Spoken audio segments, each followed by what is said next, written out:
Hi, welcome back guys. This is your friend, Lettuce Head Fanfics. Back with amazing fanfiction. This is the series of What If Deku Becomes the King of End? Now before starting, please give this video a like and subscribe to the channel if you want more videos like this. Now let's get into the fanfic. What did I expect? Of course, you chose for me to write it, so here we go. Character profiles. Name, Izuku Yagi. Age 12. Quirk, fun. Likes. His family, his sister, Bakugo twins, Todoroki twins. Dislikes, villains, bullies. Family. Biological father, Toshinori Yagi, also known as All Might. Quirk, one for all. Stepmother, Izuku Yagi, formerly Midoriya. Quirk, telekinesis.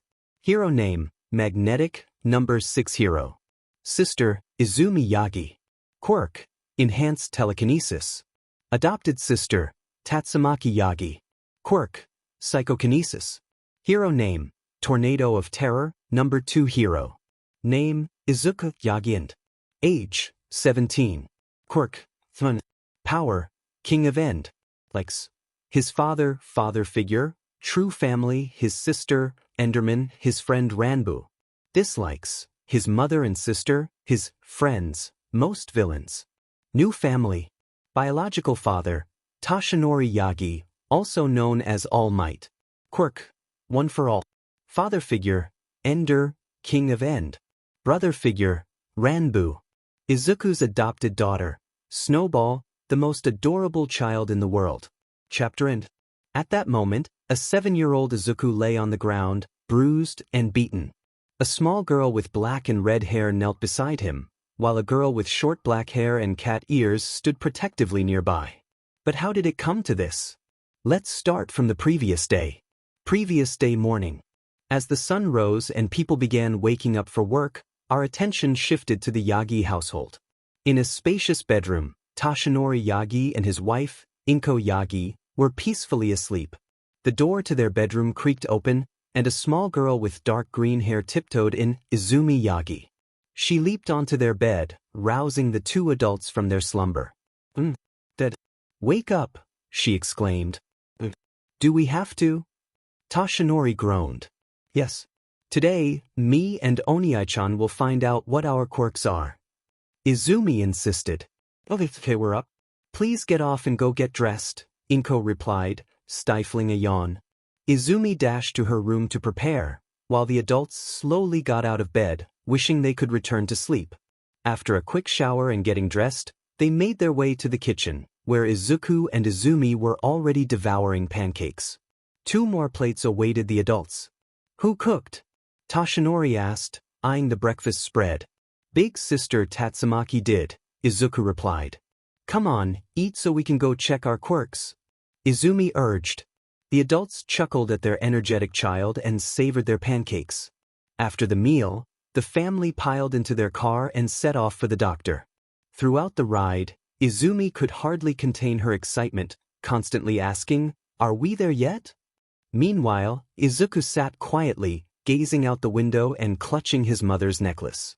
Little flashback. Izuku's POV. When I returned home from school one day, I found Dad sitting on the couch, staring at a picture. As I approached, I noticed he was with another woman holding a baby with blonde hair. Who's that next to you? I asked. Don't scare me like that, Izuku, he replied, startled. Sorry. So, who is that? I pressed. That is your real mother. Izuku is your stepmother, Toshinori explained. Then where is Mom? I inquired. She's in a better place.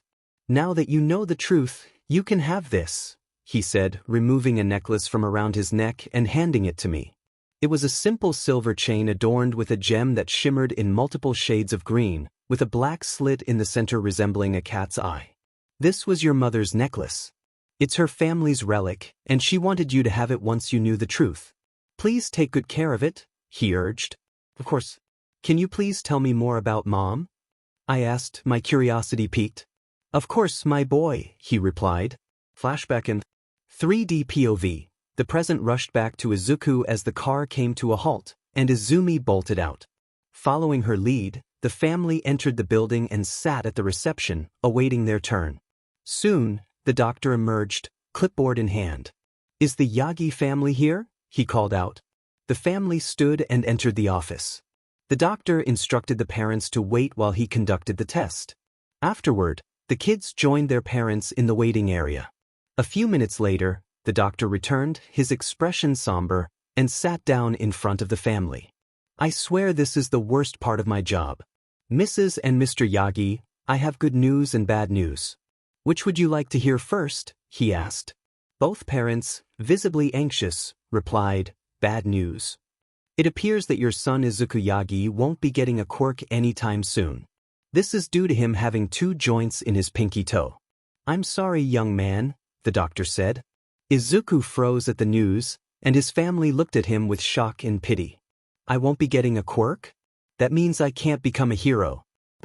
"I refuse to believe that. I will work hard and prove that even quirkless individuals can become heroes," he declared passionately. "And the good news?" Inko asked, her voice trembling slightly. "The good news is that your daughter Izumi Yagi has an enhanced version of your quirk, Miss Yagi," the doctor replied. Inko immediately scooped up Izumi, praising her and spinning her around in the air. She thanked the doctor and left, completely forgetting about her husband and son, leaving the 2 males in shock. "Dad, can I still be a hero even without a quirk?" Izuku asked, his voice filled with uncertainty. "Of course you can, my boy. Look at your uncle Aizawa. He practically fights villains quirkless." "Thank you, doctor. Have a nice day," Toshinori reassured him. With that, he and Izuku left, leaving the doctor to ponder. That kid has a big future. The fire in his eyes was just like hers, the doctor mused. Time skipped to the Yagi household. The family arrived home, and throughout the trip, Inko focused solely on Izumi, which frustrated Toshinori, but he decided to let it slide for the day. Upon entering the house, it was already evening, and Inko and Izumi rushed to the kitchen while Izuku made his way to his room. "Izuku, where are you going? Come eat with us," Toshinori called after him. "I'm not hungry," Izuku replied. "Are you sure? If you need anything, you just have to ask," Toshinori said gently. "Good night," Izuku answered, retreating to his room. "Good night," Toshinori replied, watching his son go. Izuku changed into his pajamas and climbed into bed. Before sleep overtook him, he recalled his father's words. "Your mother was a great woman. She had an iron will and was determined to do anything. I still remember her last words, 'Never let anyone tell you what to do. You are your own person, and you decide what you want to do. Don't let anyone break you. If they do, then show them that no matter the consequences, you will always rise up.'" Toshinori's voice echoed in his mind. "Good night, m. I miss you," Izuku whispered. With that, he drifted off to sleep, unaware that the eye in his necklace glimmered with a tear, and a soothing voice echoed softly. "I miss you too, honey. Remember, Mommy is watching over you." Time skipped to the next day at school. In the morning, Toshinori left early for hero work, entrusting Inko with the responsibility of getting the kids to school. Unfortunately, she forgot about Izuku and departed with Izumi. Upon arriving at school, Inko went to work while Izumi joined her friends, the Bakugo twins, the Todoroki twins, Ochako Uraraka, and Tenya Ida. "Hey, Izumi, where's Suzu?" Katsumi asked, looking around. "Yeah, isn't he supposed to be here too?" Shoka added. "He's probably at the swings," Izumi replied. "So, what are your quirks?" "I can make things and people fly," Ochako chimed in. "My quirk is the same as my brother's," Ida said proudly. "I have engines in my legs." Shoto added, "My quirk is half cold, half hot." "Shoka has the same but on different sides." Katsumi exclaimed, "And my quirk is explosions, and mine is better than Katsuki's." Katsuki shot back, "Our quirks are the same, dumbass." Ochako turned to Izumi. "So, what's your quirk, Izumi?" "Mine is the same as Mom's but stronger," Izumi replied. Katsumi raised an eyebrow. "And what about the nerd?" "Oh, he's quirkless," Izumi said, and a heavy silence fell over the group. She quickly broke it, her voice serious. Guys, I need your help. Yesterday I saw a hero die because of a villain on the news. What if Oni-chan still wants to be a hero? I don't want him to get hurt. Me too, Ochako said, her expression earnest. I don't want my future husband to get hurt. Shoka chimed in, our future husband. Izumi nodded, feeling the weight of their concern. Then what do we do? Katsumi suggested, let's scare him with our quirks so he won't want to become a hero. I'm not sure about that, Izumi said hesitantly.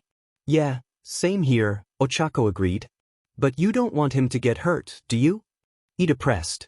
No, they both replied in unison. Then let's go. Katsumi declared, and they started walking toward the swings to find Izuku. However, Katsuki lagged behind. You coming? Katsumi called back. Yeah, I'll catch up. I need to use the bathroom, Katsuki replied, waving them off. They nodded and continued on while Katsuki made his way to the rooftop, where he watched as his sister and their friends began to tease Izuku with their quirks. What is wrong with my sister? He muttered to himself. Why not help him train instead of bullying him? This is ridiculous. Wait, that's it. I'll help him train, and will become the next number 1 and 2 heroes. With newfound determination, he left the rooftop, resolved to support his brother. Among the group, 2 girls stood out. Blake Belladonna, who had the ability to create clones of herself that could propel her in any direction, and Ruby Rose, who could dash with incredible speed, leaving trails of rose petals behind her. Blake's cat ears, often mistaken for part of her quirk, were actually a trait inherited from her mother. Leave him alone, Blake shouted as she approached the group. Get out of the way, kitty cat. Katsumi retorted, her voice echoing as they walked away. Tis, you got lucky this time, she added, and with that, they left. Blake turned to Ruby, who was helping Izuku to his feet. Come on. Let's get you to the infirmary, Blake said, guiding him. Halfway there, they were stopped by Katsuki. I'll take it from here. You two get to class, he said, supporting Izuku. You sure? Blake asked, concern in her voice. Yeah. Go back to class, you stupid cat. Katsuki replied. As they walked away, Blake heard him add, and thanks for taking care of the nerd. Blake thought to herself, who knew that the mighty Katsuki Bakugo had a soft side? And so began the daily routine of Izuku Yagi. Wake up, clean his wounds, prepare food when Toshinori wasn't home, get to school, endure the indifference of his teachers and the bullying from his so-called friends, receive help from Katsuki in patching himself up, train, return home, study, eat, sleep, and repeat. This continued for 5 straight years. During that time, he met new people and formed close friendships with Blake, Ruby, and others, including Katsuki Bakugo, Eijiro Kirishima, Weiss Schnee, Yang Xiaolong, Kyoka Jiru, and Denki Kaminari. But one day, he couldn't take it anymore. Unbeknownst to him, Ruby, Blake, and Yang had developed feelings for him. Scene change, Izuku's room, evening, day before his and Izumi's birthday. Izuku's POV. Okay, I think that's all. Clothes, medicine, food, money, phone, charger, photo of me, mom, and dad, mom's necklace. Everything is ready. I'm sorry, Dad and everyone. I hope you will read my letter. I know Uncle Nizu will figure everything out. With that, he quietly exited the house and began running into the forest near the town. After a bit of running, he stumbled upon a lake where he had first met his fox best friend 2 years ago, the same time he discovered that pink foxes existed. He looked up and saw the moon emerging from the clouds, and suddenly, his necklace began to float. What the? He exclaimed, deciding to follow the direction it was pointing. After a short walk, he tripped over something and discovered a lever. What is this? He wondered. After some thought, he pulled the lever, which opened a hatch beneath him, causing him to fall into a deep hole. As he looked up, he saw the hatch close. He landed in water and swam to the surface, finding himself in a strange room with old stone stairs. He walked up the stairs and saw something very peculiar. Suddenly, his necklace glowed, and the gem grew until it matched the size of the gems in the frames around him. It changed colors slightly and floated in front of him. Noticing one of the frames was empty, he placed the gem inside. A loud sound echoed, and the inside of the circle filled with blackness dotted with white, resembling stars. It's tempting, but no. I'll just find the exit from here, he said, turning around. But as he was about to walk away, he tripped and fell into the portal, and everything went black. Next chapter, Realization and the END. The day had come. Today was the 12th birthday of Izuku and Izumi Yagi. Surprisingly, they were born on the same day, which was unusual. As the day began, everything went well, but not for Toshinori. He was concerned about Izuku, who hadn't left his room all day. As evening approached, guests began to arrive at the Yagi residence for the birthday celebration, including the Bakugo family, Todoroki family, Gran Torino, Recovery Girl, Midnight, Shota Aizawa, Uraraka family, Tenya family, Nizu, Detective Tsukachi, and Nana Shimura. The party continued, but Narumi noticed Toshinori's uneasy expression. "Is everything all right, Toshinori?" she asked gently. "No, it's not. Izuku hasn't left his room since morning. I knocked a few times to check on him, but he didn't answer, so I assumed he was asleep," Toshinori replied, worry etched on his face. Aizawa added, "Now that you mention him, I haven't seen him since we arrived." "I'll go check on him," Nana offered. "I'm with you," Narumi said, her concern growing. Both women went to his room and knocked. After a few minutes of Izuku not answering, their worry deepened. Enji joined them. "What's taking you so long?" he asked, glancing between them. "Izuku isn't answering and I'm getting worried," Narumi replied, her voice tinged with anxiety. "I'm breaking the door down," Enji declared, determination etched on his face. "What if he's asleep? Maybe he left and came back before everyone else and went to sleep," Nana cautioned, her voice trembling with concern. "Who said I'm breaking it the hard way?" Enji retorted. He heated the door handle until the metal melted, then pushed the door open with ease. As they entered the room, they were struck by its cleanliness. The walls were adorned with merchandise featuring All Might and the Tornado of Terror, alongside handmade drawings. However, their attention quickly shifted to the unsettling realization that Izuku was not there. His wardrobe stood open, and several of his clothes and belongings were missing. Narumi spotted a note on the bed. Read it, she sank to her knees, tears streaming down her face. The other two adults rushed to her side, and her sobs drew the attention of those in the living room, who hurried to see what was wrong. "Why are you crying, Narumi?" "Where's Izuku?" Toshinori asked, his voice filled with alarm. "Let's go back to the living room before you hear this," Enji suggested. They all returned to the living room, and on the way, Enji handed the note to Nizu. While Narumi sat on the couch, still weeping, Nana and Rei comforted her. Nizu perched on Enji's shoulder and spoke. "It seems something has happened to Izuku. I assume you, Toshinori and Inko, are unaware of the situation," Nizu stated. "I don't know anything," Toshinori replied, his brow furrowed. Inko stood frozen, struggling to process who Izuku was. Suddenly, realization dawned on her, and her face contorted in shock. Nizu began to read the note aloud. "Dear Dad and Big Sis, I'm sorry, but I couldn't take it anymore. All the abuse and neglect from my so-called friends and mother finally got to me. I couldn't endure any more beatings.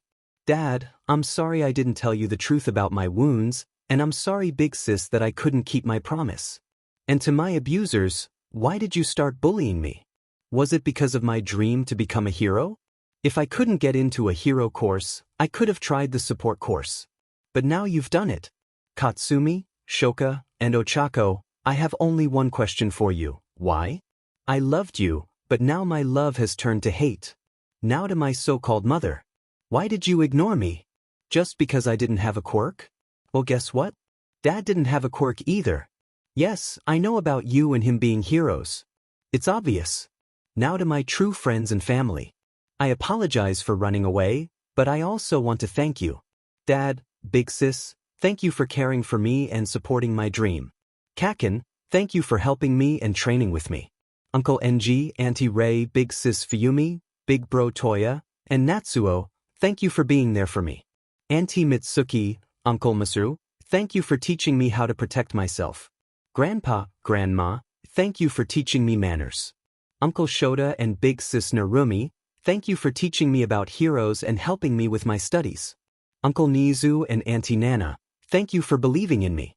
Under my bed, you can find notebooks about many quirks and how they can improve. This is my present to you. And finally, my friends, Ruby, Blake, Weiss, Yang, Ijiro, Jairu, and Denki, thank you for being my true friends. Goodbye everyone, until our paths cross again. As Nizu finished reading the letter, Narumi's sobs intensified, joined by Nana's quiet weeping. The parents of the children scolded them, and soon Aizawa and a detective returned, carrying more than 20 hero journals. Suddenly, a powerful aura swept through the room. When they turned around, they found a furious Tatsumaki standing in the doorway, her quirk activated. It took both Toshinori in his all-might form and Enji to restrain her, while Aizawa used his quirk to keep her contained until Masaru knocked her out. A loud slap echoed through the room as Nana and Chio confronted Inko, while Sorahiko managed the children. Once the chaos subsided, Nizu broke the silence. Inko, I am very disappointed in you and the children, except for Katsuki. Your pay from working at UA and your hero work will be reduced by 90%, and your recommendations to UA will be declined. Toshinori will gain custody of Izuku and Tatsumaki and will be moving out of here. Inko nodded, her expression resigned. Understood. I agree, Enji added firmly. Izuku made me a better man. It's thanks to him that your mother isn't in a mental hospital, you brats. Toshinori then interjected, add divorce papers to that. I want a divorce. Done, Nizu confirmed. You can't? Inko stammered, panic rising in her voice. I can. And tomorrow, I'm leaving for my old house, Toshinori declared resolutely. Nizu continued, now that that's settled, we need to search for Izuku. Katsuki, I ask you to inform his friends that they can enter UA through the recommendation.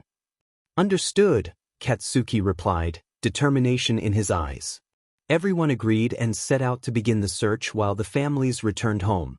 Once Toshinori and Nizu were far enough from the house, Nizu handed Toshinori a letter. Read the end, Nizu instructed. Toshinori complied, and tears began to well in his eyes as he read. P.S. Dad, don't worry about me. I'll spend the night in a safe place I found. Then I'll head to America where I'll train.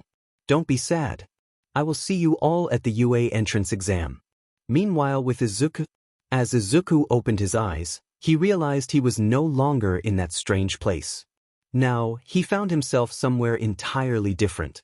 Standing up and surveying his surroundings, he noticed he was on a floating black platform, facing a large island made of an unfamiliar stone. 10 tall black pillars loomed above him, each emitting a beam of light. But it was the sight of a massive dragon perched atop the tallest pillar that truly shocked him. The dragon locked eyes with him and then descended, transforming his surroundings once again. Suddenly, Izuku was seated on the ground in front of a colossal black creature surrounded by purple flames, sitting on a black throne. It dawned on him that he was at the center of the island. Who are you, child, and how did you get here? The creature inquired, its voice deep and resonant. Izuku, startled, stammered, You can speak? Of course I can. Now to my questions. Who are you, and how did you arrive in this place? Taking a few deep breaths, Izuku began to recount everything that had happened to him, from the challenges he faced to the accidental discovery of some strange ruins that led him to this dimension. I see, the creature replied thoughtfully. Then it seems the time has come. My name is Ender. You, child, are in a dimension called END, the home of us Endermen. This place can only be accessed through the portal you activated. But that also means that the world has chosen the next king, and that chosen being is you. What do you mean? Izuku asked, confusion etched on his face.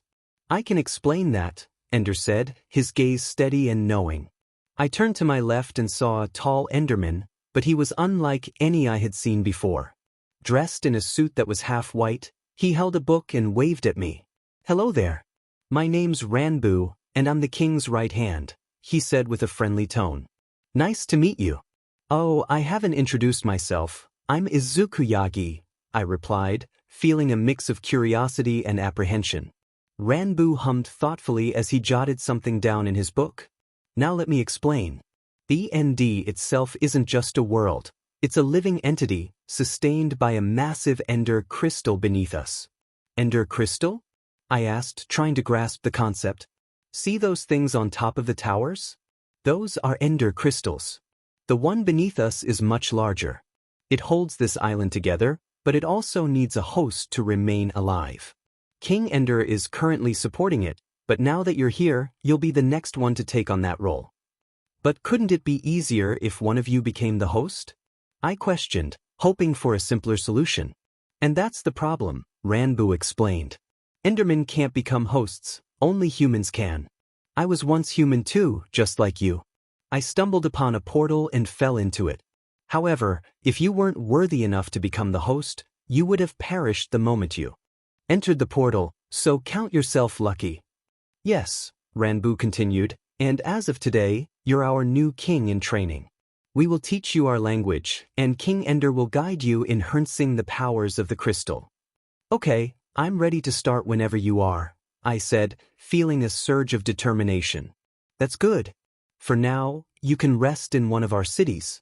One of the Endermen will teleport you there until we teach you how to teleport. With that, one of the Endermen grabbed me, and in an instant, we teleported to one of the Ender cities, leaving Ender, Ranbu, and the dragon behind. The child holds great power, the dragon remarked, and both Endermen nodded, beginning to plan how to start my training. Our scene opened with me, Ender, and two Enderman guards standing in front of an old-looking tavern on the island, surrounded by numerous ships. How did this happen? Let's rewind a bit. Flashback a few hours ago. I stood in front of Ranbu, feeling different. My arms had turned pitch black up to my elbows, and the top of my hair had also darkened. The transformation has already started, and judging by your progress, it seems we don't have much time, Ranbu said. First things first, we're going to teach you to teleport, as it's one of the most important skills you need to learn. Understood. I'll try my best, I replied, eager to prove myself. Splendid. Now, try to teleport a few meters to your right. Close your eyes and imagine appearing in that spot. Stay calm and maintain a clear image of where you want to go. I followed his instructions, closed my eyes, and concentrated. Soon, a few purple particles surrounded me, and I found myself teleporting 5 meters to my right. Good job. Now let's train so you can teleport faster, Ranbu said. We began practicing, and after 2 hours of him teleporting around while I followed, we finally stopped. Not bad for a first attempt. You learn quickly. Next, we need to increase your teleportation speed. You can teleport long distances, but your speed is a bit slow. We'll train that by having you chase me. Start now. We resumed training, and with each teleport, I increased my speed, though I still couldn't catch up to Ranbu. After an hour, we took a break, and I sat on the ground, breathing. I don't understand. How am I so tired? I asked, bewildered. At first, teleportation can seem easy, but it consumes your stamina. Until you're fully transformed, you'll need to get used to this, Ranbu explained. Understood, I said, accepting the challenge. Just then, Ender teleported in front of us, startling me slightly. I see that training is in progress. But right now, Izuku, you need to go change. You'll be meeting your new teachers. Yes, sir, I replied, feeling a mix of excitement and nerves. Ender shrank himself to 6 feet 4 inches, and we entered the tavern while the guard Enderman stayed outside. Inside, we were immediately met with the sounds of chatter and music. Ender led the way to a specific table, and I followed, taking in the diverse crowd around us. Many had unique features from various cultures. Some had wings or tails, and I even spotted a man with tentacles for a beard. After a short walk, we approached a table with 7 people. 3 were dressed in pirate outfits, 2 resembled gladiators, 1 wore a kimono with a katana at his side, and the last was a large man with a hook on his back. As we approached, all eyes turned to us. I'm glad you could come, Ender said. What is so important that you needed us here? One of them asked. Calm down, Blackbeard, another interjected. I called you here because I want to cash in some favors, Ender continued. Then talk. I don't have all day, Blackbeard replied, impatience evident in his tone. Ender gestured toward me. This boy right here will be the new king of End, and seeing as my time is limited, I need some of you to train him. And who specifically? One of the others inquired. I want Sam and Blackbeard to teach him how to fight and escape from serious situations if teleportation is useless, Ender stated. No problem. Be ready, kid, I won't show mercy, Sam said with a grin. Leonidas and Spartacus, I need you to help him build muscle and teach him how to think quickly in a fight, as well as hand-to-hand combat, Ender added. Understood, Leonidas replied. Sure, Spartacus nodded in agreement. Miyamoto, if you could, please teach him your style of fighting, Ender requested. I can. But it depends on whether he can handle it, Miyamoto responded, sizing me up. Barbarossa, I ask you to educate him. You've traveled the world and know more than us, Ender continued. It will be an honor to educate a prince, Barbarossa said with a respectful nod. And finally, Maui, if you could, please teach him how to shapeshift from his Enderman form to his human form. Maybe he could do what I couldn't, Ender concluded. It is no problem, my friend. I'm always happy to help, Maui replied with a warm smile. Thank you. I'll leave everything to you then, Ender said, a sense of relief washing over him. But is there a time limit? Barbarossa asked. We have a maximum of 3 years, Ender replied. Not much, but enough. Each of us gets 6 months, Miyamoto noted. Then what are we waiting for? Let's get started. Me and Blackbeard will go first, then Leonidas and Spartacus, and finally, Miyamoto, Barbarossa, and Maui will be last. Everyone okay with the plan? They all nodded in agreement. Then let's go, kid. We'll make you into a man. Months 1 to 6 with Black Sam and Blackbeard.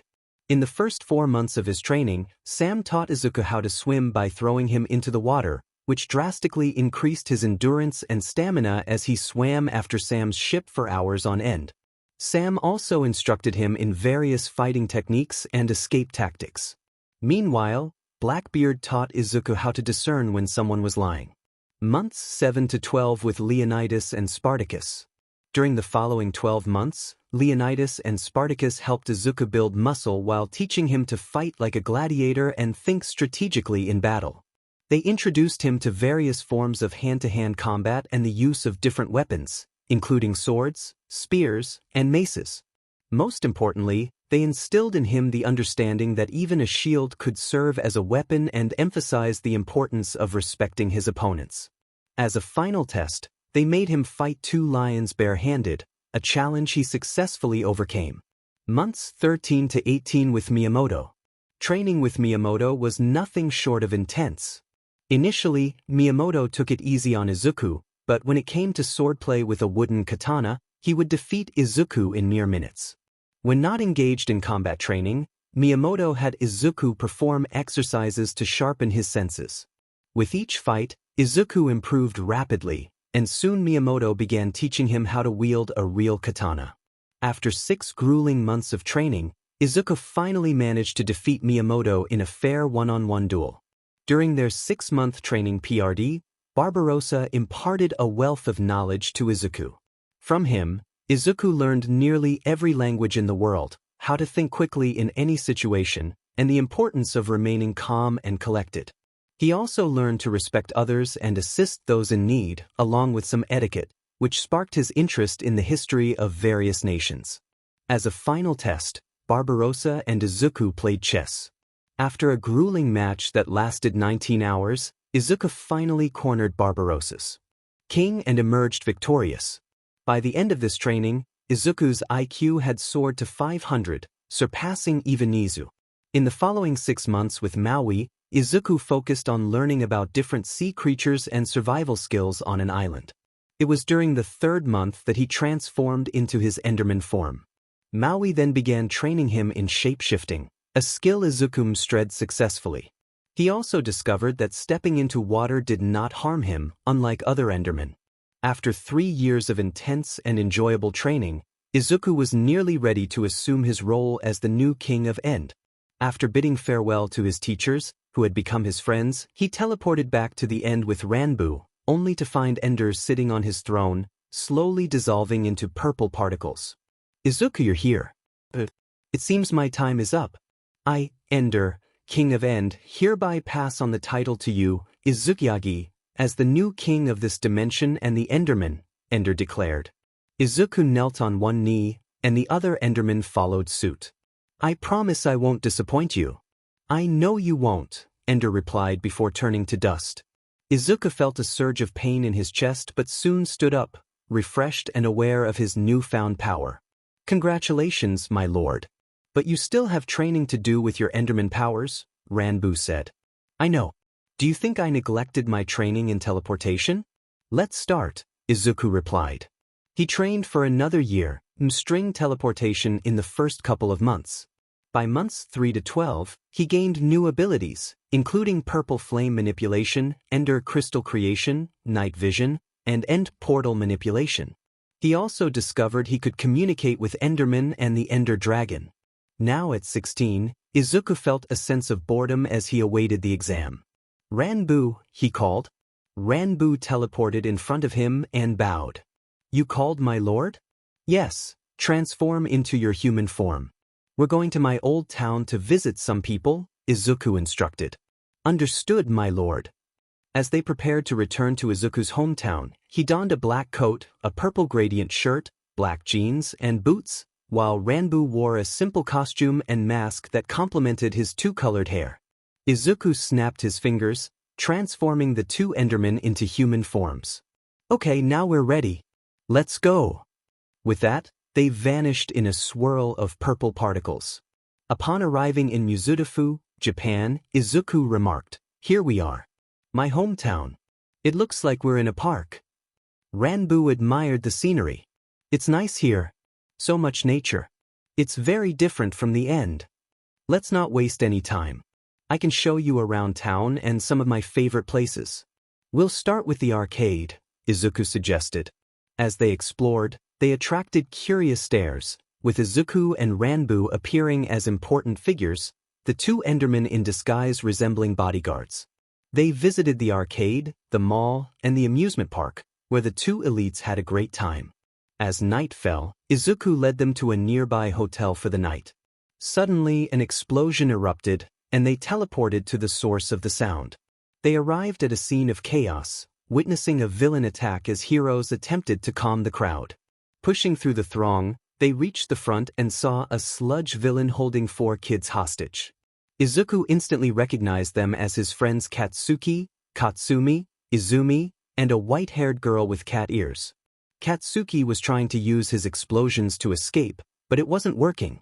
Izuku glanced at Kamui Woods and Mount Lady, who were managing the civilians, while Death Arms complained about his quirk not being suitable for the situation. Oi, can we get permission to use our quirks? Izuku asked. What? Kamui Woods replied. Can we have your permission to use our quirks? We can help. If you can help us rescue the hostages, it would be very much appreciated, Kamui Woods said. Understood. Elites, transform. The two Endermen shifted into their true forms, growing slightly taller. Get the hostages to safety and leave the sludge to me. They vanished, leaving behind a few particles, and reappeared in front of the sludge villain, who was taken by surprise. The Enderman grabbed the hostages and teleported back to the heroes, leaving Izuku facing the villain. You bastards! They were supposed to be my meat shields, the sludge villain shouted. Sorry, but no can do. Now perish. Izuku executed an upward kick, engulfing the sludge villain in purple flames. The villain screamed in pain and quickly lost consciousness as the flames dissipated. Civilians, heroes, and reporters alike were shocked by the display. As Izuku walked back, he was immediately confronted by the heroes. How did you do that? What's your quirk? Kamui Woods asked. What my quirk is isn't important. I got your permission to use it, so you can't do anything to me, Izuku replied. But what you did was very dangerous, and we had everything under control, Death Arms interjected. Izuku stood firm, his voice steady as he confronted Death Arms. I don't think so. You had 4 kids in danger while you were complaining about not having the right quirk. At least Kamui Woods and Mount Lady were keeping the civilians safe. I got permission from a pro hero and helped, so just stop. Death Arm's face flushed with indignation. How dare you call me a fake, he exclaimed. Izuku rolled his eyes. Oh please. The only thing I see in you is someone who is a hero for money and fame. A real hero risks their life to save people, no matter the situation. Don't make excuses like, my quirk wasn't suitable for this. You have super strength. You could have rushed in and saved them, but you were scared. I'm done here. Let's go, Ranbu. With that, the Endermen transformed back into their human forms, creating a path for Izuku and Ranbu as they cleared the way for reporters. As they exited, they noticed someone following them. After a moment of hesitation, they teleported to a rooftop, startling their follower, who turned out to be All Might. What do you want, All Might? Izuku asked, his tone curious. I wanted to thank you for saving those kids. I couldn't get there in time, All Might replied, his voice filled with gratitude. That was no problem. That's what a real hero would do. Well said, young man. Well, if that's all, we'll go. With a nod, they teleported away. In an alleyway, Izuku remarked, a great place to teleport to, don't you think? Also, am I forgetting something? Your birthday is tomorrow, Ranbu reminded him. Oh yeah, and my sister's too. How about we pay them a little visit, shall we? The next afternoon, Izuku found himself standing in front of a 7-story building, his former home occupying the entire 7th floor. The Enderman confirmed that everyone was present, even though most didn't want to be there. Are you sure it's a good idea? Ranbu asked, concern evident in his voice. Yes. I want to stir things up a bit, it'll be funny. You two stay outside. The Enderman nodded in agreement. Let's go, Ranbu. They teleported to the front door, and Izuku knocked.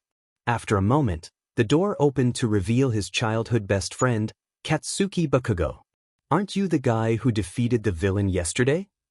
Katsuki asked, a hint of surprise in his voice. Yes. May we come in?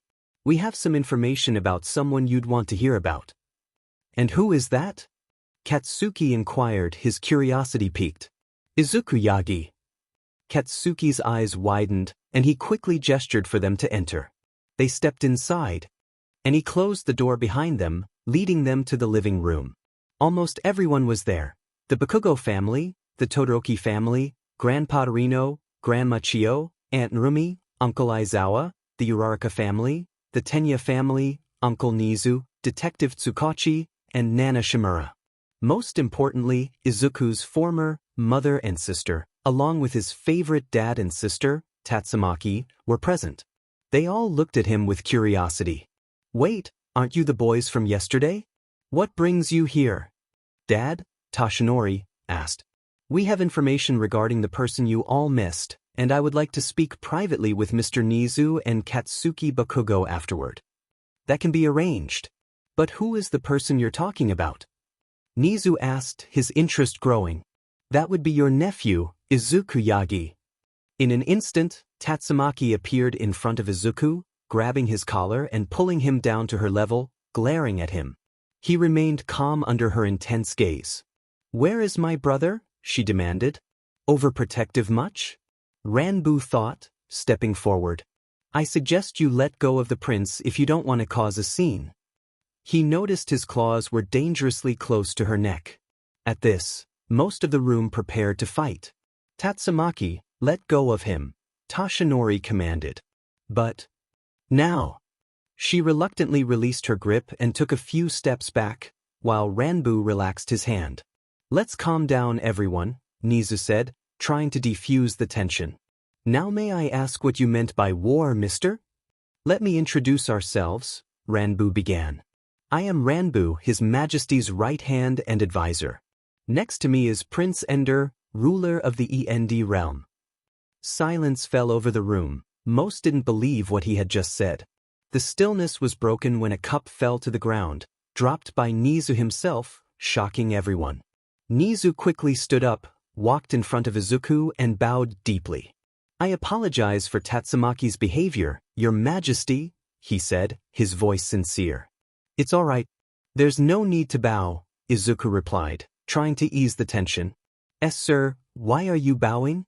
NG stammered, clearly confused. Because in front of you stand two of the most powerful people of the lost empire of the END dimension, Nizu explained, his tone serious. This revelation shocked everyone even more. You seem to know something about our dimension. Yet the question is, how? Ranbu asked. We were certain that all traces of our existence were erased from all the books. I found an old journal about the dimension of the END in one of the ruins. After reading it, I didn't believe it, but the evidence proved me wrong, Nizu explained. Evidence? Izuku asked, intrigued. Yes. Under the book was a bag in which I found something called an ender pearl. Is it possible for us to take a look at it? Ranbu inquired. Of course. It's currently in my office, and it'll take some time to get there and retrieve it. Izuku snapped his fingers, and one of the Endermen appeared behind him, startling most of the room. Where exactly? He asked. Under my desk in a drawer, Nizu replied. You heard him, Izuku said to the Enderman. The Enderman nodded and disappeared.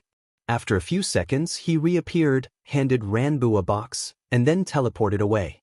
Ranbu opened the box, and Izuku took out the item inside, showing it to everyone. It truly is an ender pearl, Izuku confirmed. May I ask what it does? The journal didn't say anything about it, Nizu asked, his curiosity renewed. It is a teleportation item. If you throw it, you will be teleported to the place where it lands. We will let you keep it as a sign of friendship, Ranbu explained. Thank you. Now, considering Izuku, is he okay? Nizu asked, concern creeping into his voice. Do not worry. He is all right. He stumbled upon our open portal and fell into it, where he met us. We trained him for a year and then let him go. He asked to tell you that he'll see you in a few years and that you don't have to worry about him, Izuku reassured them. Is that so? I'm happy that my son is okay, Toshinori said, relief washing over him. Now I have private messages for Nizu and Katsuki. Please grab my hands so we can speak in private, Izuku instructed. They complied, and the three of them teleported to a secluded part of the park. This place. We're in the park? Katsuki asked, looking around. Yes. Here, no one will listen to us, as most people don't come here. Now, Uncle Kaken, it's good to see you again, Izuku said, a smile breaking across his face. Kaken? How do you... Only Dikairu calls me that. Izuku, is that you? Katsuki exclaimed, realization dawning on him. Who else? Izuku replied with a grin. Meanwhile, back in the house, Izumi looked around, her voice filled with urgency. Tell us where they went. We know that you know. Ranbu shook his head. Sorry, but no can do. You won't follow them. Inko's eyes were pleading. Please. I need to know more about how my baby boy is doing. Toshinori interjected firmly, he isn't your son, Inko. Ranbu nodded in agreement. Indeed.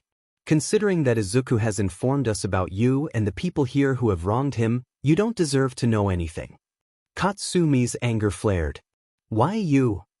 She lunged at him, but before she could reach her target, Izuku struck her on the back of the head, rendering her unconscious. He had teleported back with Nizu and Katsuki just in time to intervene. We're finished here, Ranbu, Izuku said firmly. Understood, my lord, Ranbu replied. Inko called out, Wait, please wait. She attempted to follow them, but they teleported away, leaving her behind. Well, that went well, Izuku remarked. All right, you three are free to go while I try something new. Yes, my lord, Ranbu said, and the three of them teleported back to the ND, leaving Izuku alone to walk through the city. As Izuku strolled through the city, he noticed many changes.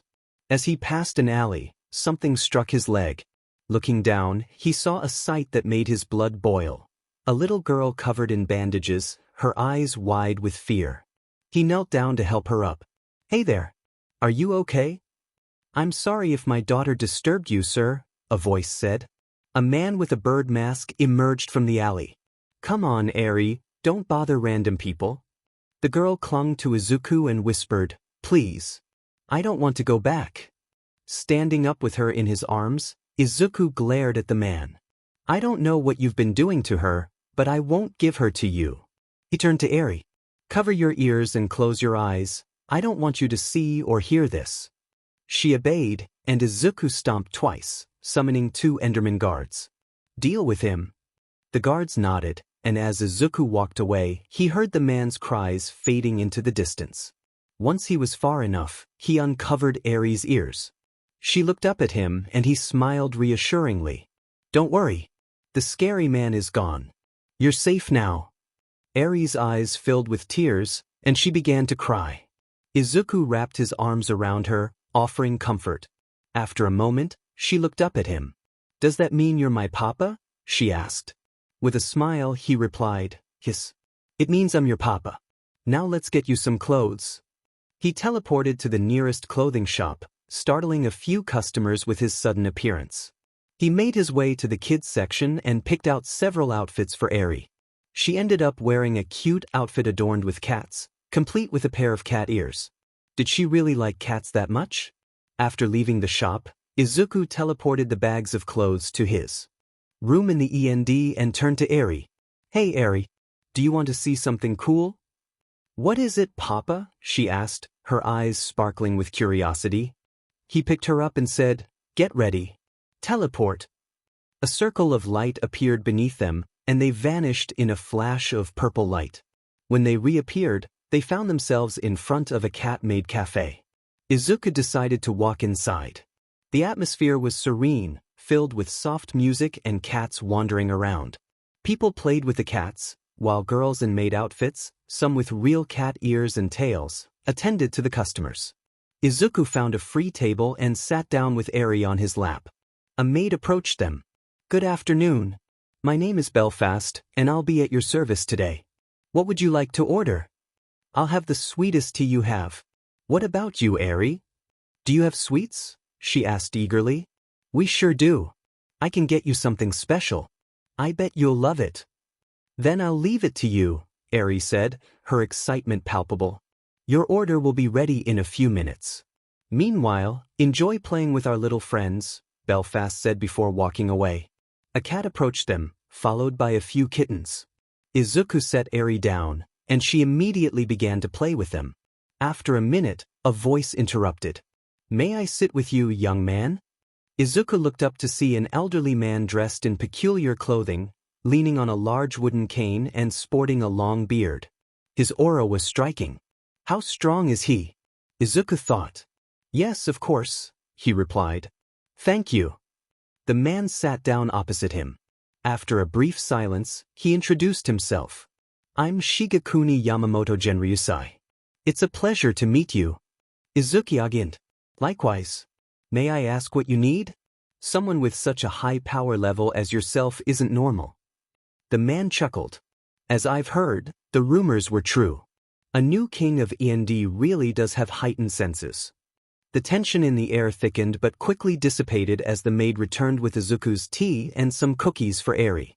Here is your tea, and some cookies for the little girl.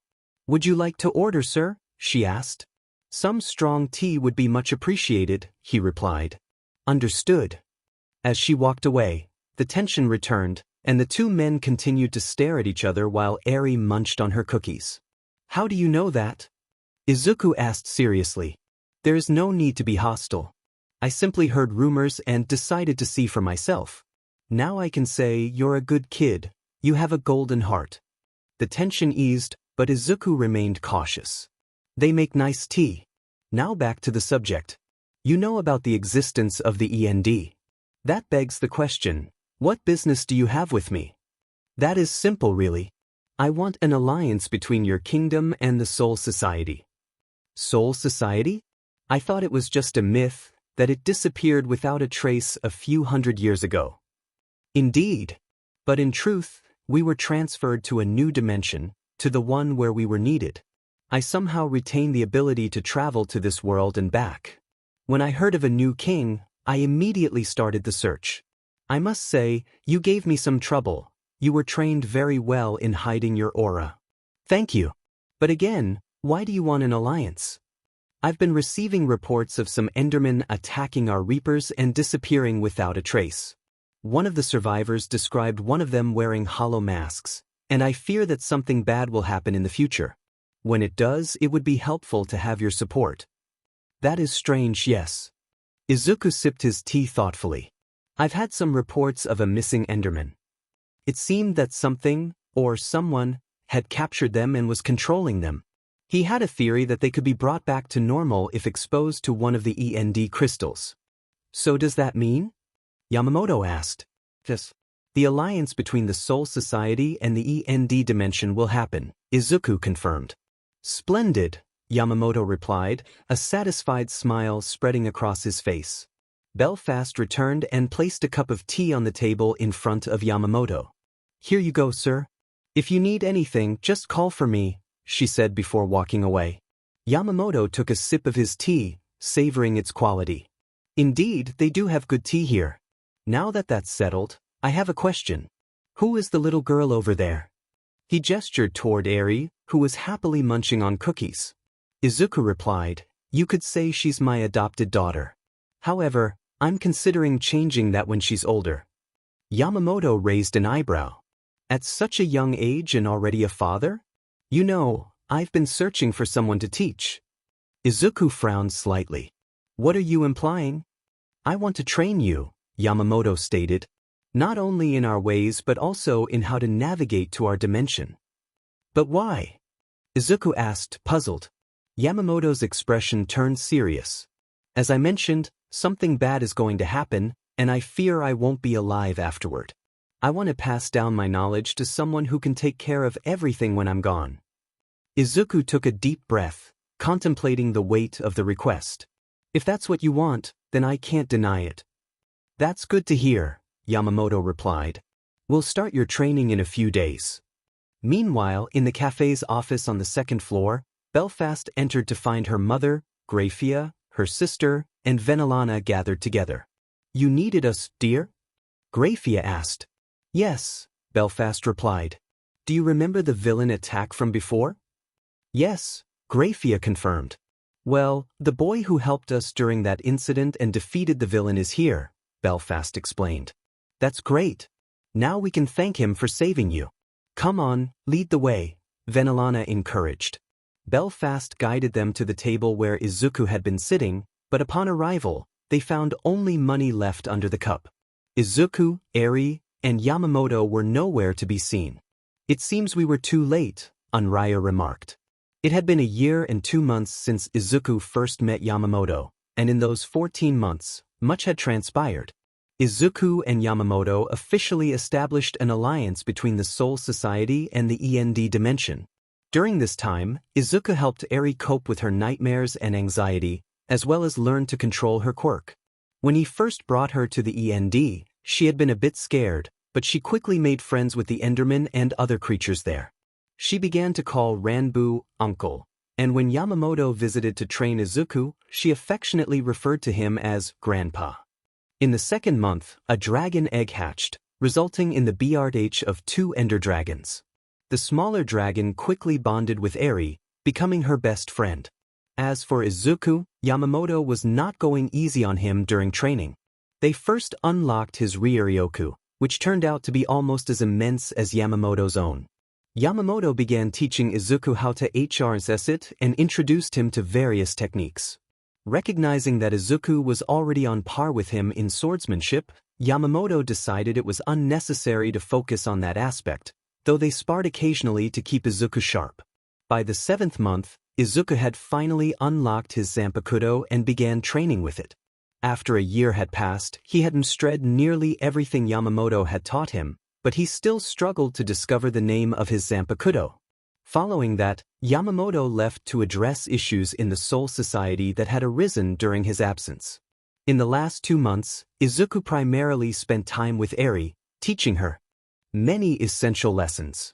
At that moment, Izuku was chatting with Ranbu while waiting for Eri, who soon came running up to them. I'm ready, Papa, Eri exclaimed. All right, Ranbu, did you get it? Izuku asked. Yes, a diamond VIP ticket to the K/DA concert, Ranbu replied, handing the ticket to Izuku. Izuku took the ticket and tucked it into his pocket. Good. Let's go then. He picked up Eri, who waved at Ranbu. Bye, Uncle Ranbu. With that, They teleported a block away from the concert venue and began walking. Why couldn't we just teleport there? Eri asked. Because it would look bad if random people just appeared out of nowhere. Plus, I still don't understand why you like their music so much, Izuku explained. Because it's so cool. My favorite is Kaisa. I love how she dances. Eri replied enthusiastically. I don't know who that is, but okay, Izuku said with a chuckle. After a short walk, they arrived at a massive building with a long line at the entrance. Izuku walked past the crowd to the VIP entrance, where a bouncer stopped him. Your VIP ticket? The bouncer asked. Izuku produced the ticket and showed it to him. The bouncer nodded and opened the door, allowing them inside. Once inside, they were escorted to the diamond VIP seats. Izuku told Eri he needed to use the restroom and left, but not before leaving an Enderman to watch over her. On his way to the restroom, Izuku noticed 3 suspicious men sneaking around. He decided to stick to the shadows and follow them. After a few minutes, they stopped in front of a door marked K. Knowing where this was headed, Izuku quickly knocked out the 2 men who were keeping watch while the third one was busy picking the lock. He crept up behind him, cracked his knuckles, and startled him before knocking him out as well. Now, he needed to bring these 3 to security. After some time, Izuku returned to Eri, who wore an amazed expression. Had he really been gone that long?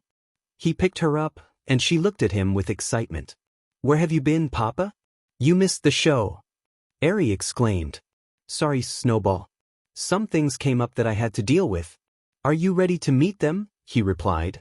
Wait, we're going to meet Katie? She asked, her eyes widening in disbelief. Yes. As Diamond VIPs, we get to meet them and spend the whole day with them. Eri's face lit up with a big smile.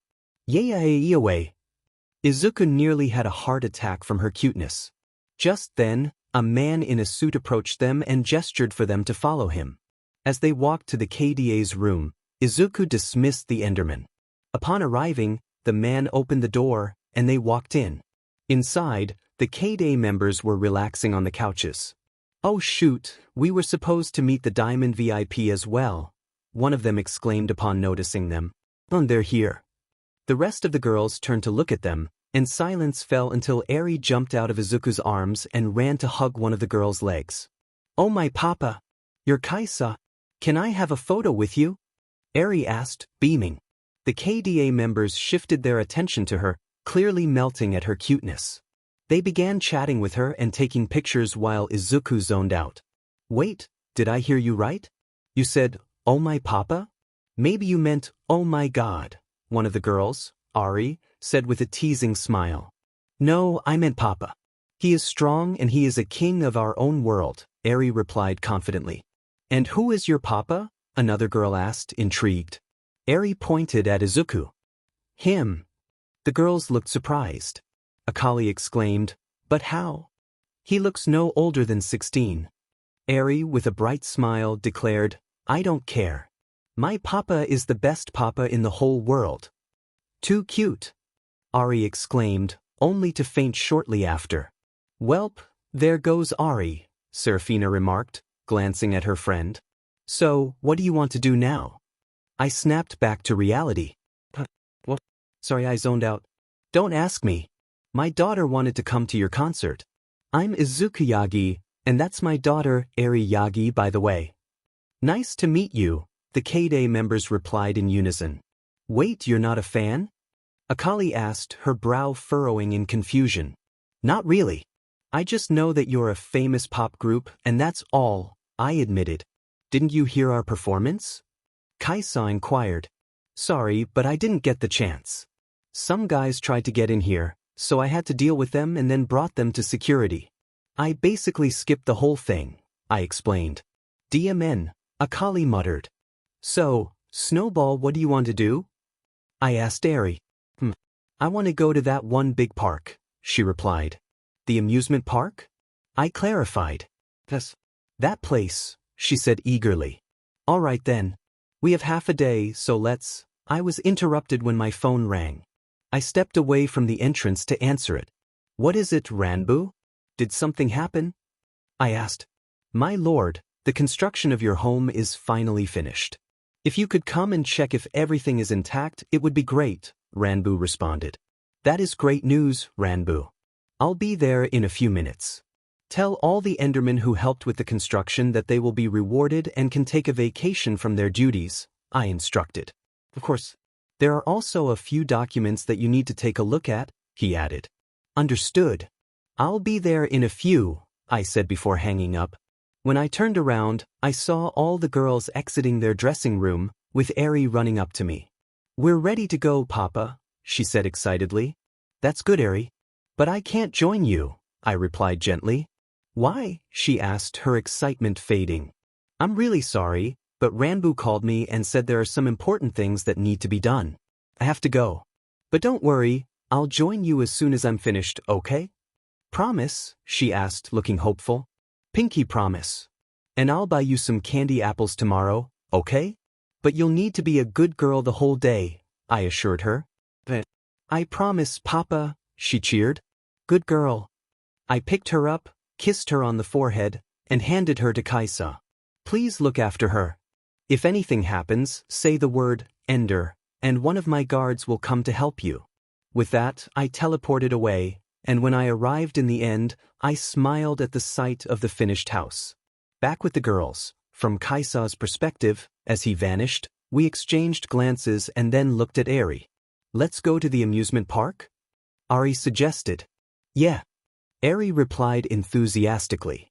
We chuckled at her excitement and headed outside to our waiting black limo.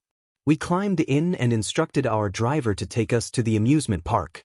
Ari and Akali pulled out their phones while Eve, Serafina, and I chatted with Eri, who was sitting on my lap, gazing around the interior in awe. Do you like it in here? Evelyn asked. Yes. Everything is so pretty, and the lights are changing. It's so cool and there's so much space, Eri replied, her eyes wide with wonder. We're happy you like it. Serafina chimed in. I want to ask a question. Who is your papa? Where does he work? Kaisa inquired. I don't know. I was with him at work once, but there were so many strange things I didn't understand, Eri said, her brow furrowing in thought. But maybe you remember something? Evelyn prompted. He talked about a big dragon and a little dragon once, Eri recalled. But dragons aren't real, Serafina giggled. They are. Eri pouted defiantly. Kaisa, deep in thought, murmured, Oh Lord, I think I'm going to pass out. Ladies, we have arrived, the driver announced. Saved? Kaisa exclaimed. We stepped out, and Eri looked amazed by the size of the park.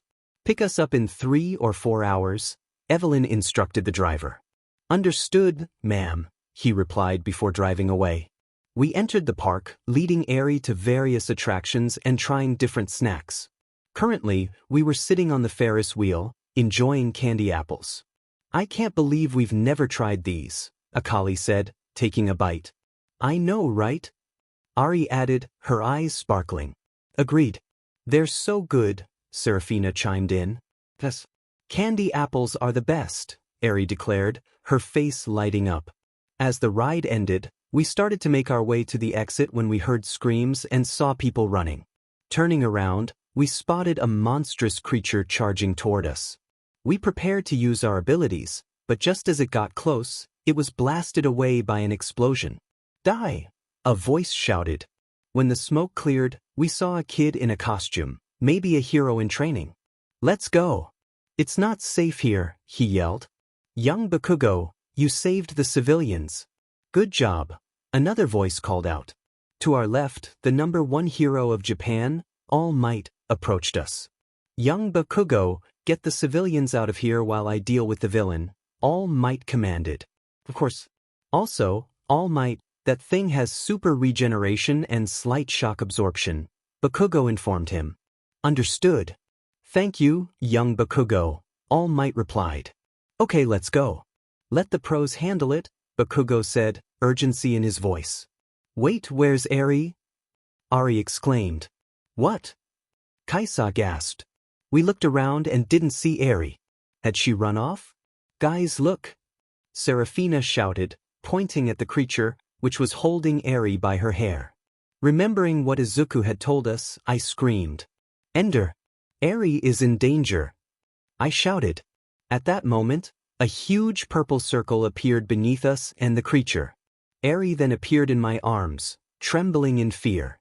The girls and I did our best to calm her down. Young lady, what did you do?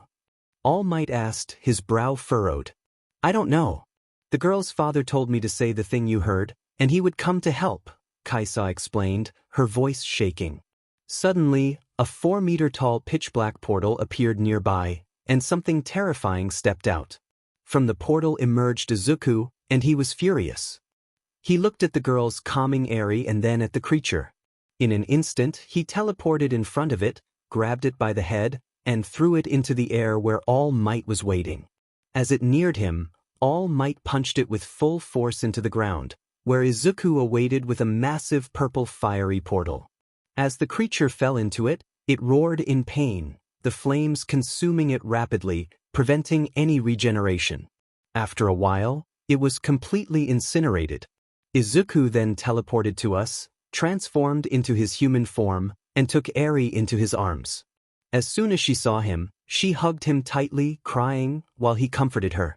Meanwhile, a mist-like being observed from a distance. I should report this to the... it murmured. With that, the figure vanished.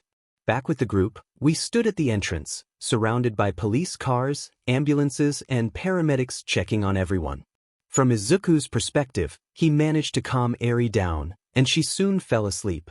He noticed All Might and Bakugo approaching while the KDA group was being examined by medics. Young man, are you all right? All Might asked. Yes, Izuku replied. Dikairu, Katsuki exclaimed. You did say you could be scary when angry, but wow. And who is the girl? She's my adopted daughter, Izuku explained. So I'm an uncle now? And you didn't tell me? Katsuki responded, sounding incredulous. Just be quiet, Izuku urged. I don't understand, All Might interjected. Do you know him, young Bakugo? And why did you call him Dikairu? If I remember correctly, you only called Izuku that. Katsuki muttered quietly, oh no, I messed up. Yeah, no kidding. This was supposed to be a surprise. Izuku sighed. Dad, it's me. I'm Izuku Yagi. Your son. What? Prove it, All Might challenged. Okay, remember that one moment when you were looking at Mount Ladies? Okay, stop. It's you. Sorry. But son, why didn't you tell me where you were? I was so worried. Sorry, Dad. I wanted to make a surprise, but someone, he glared at Katsuki, had to reveal me. Sorry, Katsuki said sheepishly. And what is going on? Why are you dressed like a hero? Did you become a hero before me? Izuku pressed. Calm down, son. He asked me to train him, and I decided to disguise him as my pupil until UA starts in 5 months, All Might explained. Good. Now, if you'll excuse me, I have to go. And please don't tell anyone else, except Nizu, as he already knows. Okay, they both replied. Izuku walked away from them and approached the girls. Is everyone okay? He asked.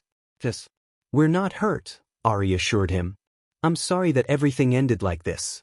I'll text you my number later so we can discuss everything you need to know, Izuku said.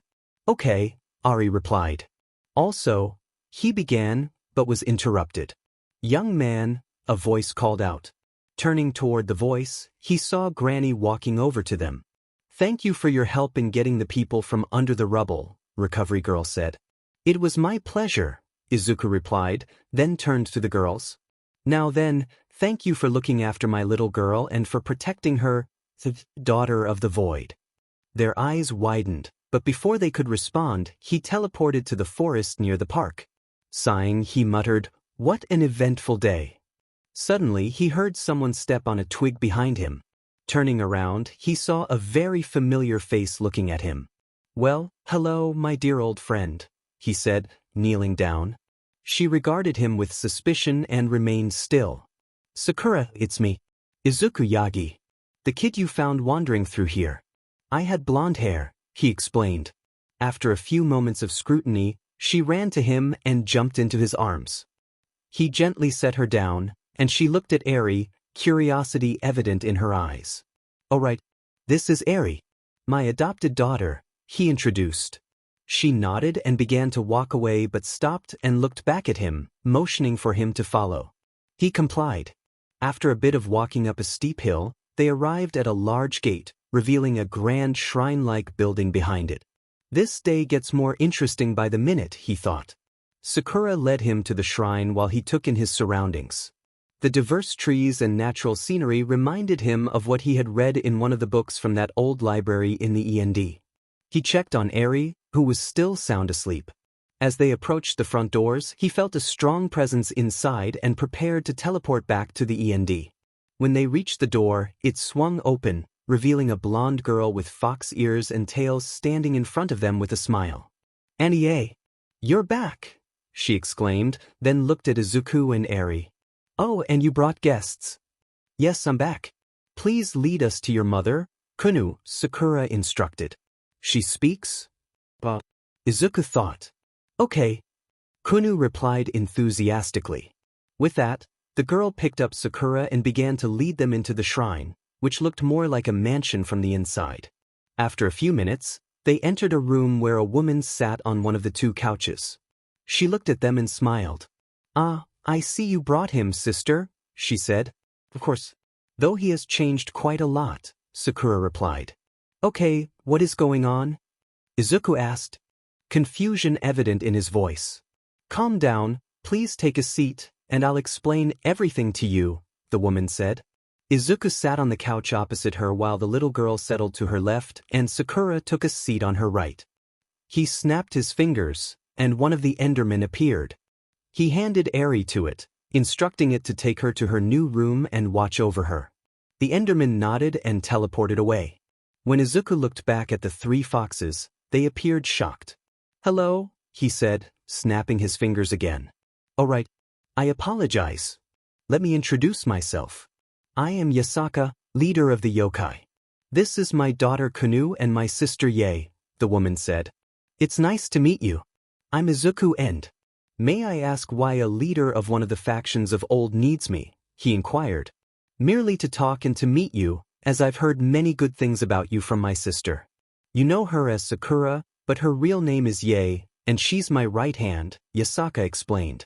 A cloud of pink smoke appeared next to her, and when it cleared, a woman with pink hair, fox ears, and a long, fluffy tail, dressed as a shrine maiden, stood in her place. "Nice to see you again," Yae said. "Well, this is strange. My friend who was with me since I was 4 is actually a fox yokai," Izuku remarked. "Indeed," Yae giggled. Yasaka continued, "Now, straight to the point.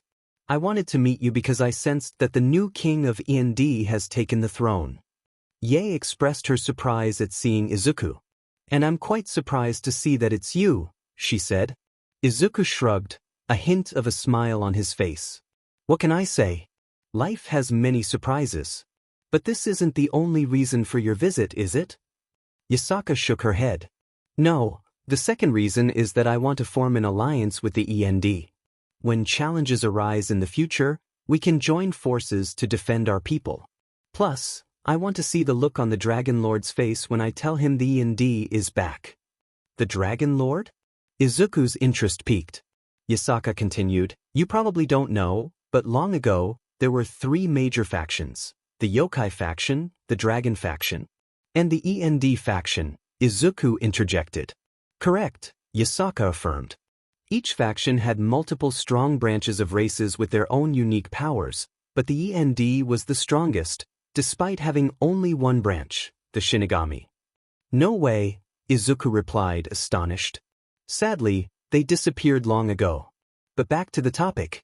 Every month, the factions would hold a meeting to discuss the state of the world and compete by sending their strongest warriors for a 1v1v1 battle. The winning side would receive whatever rewards each faction proposed.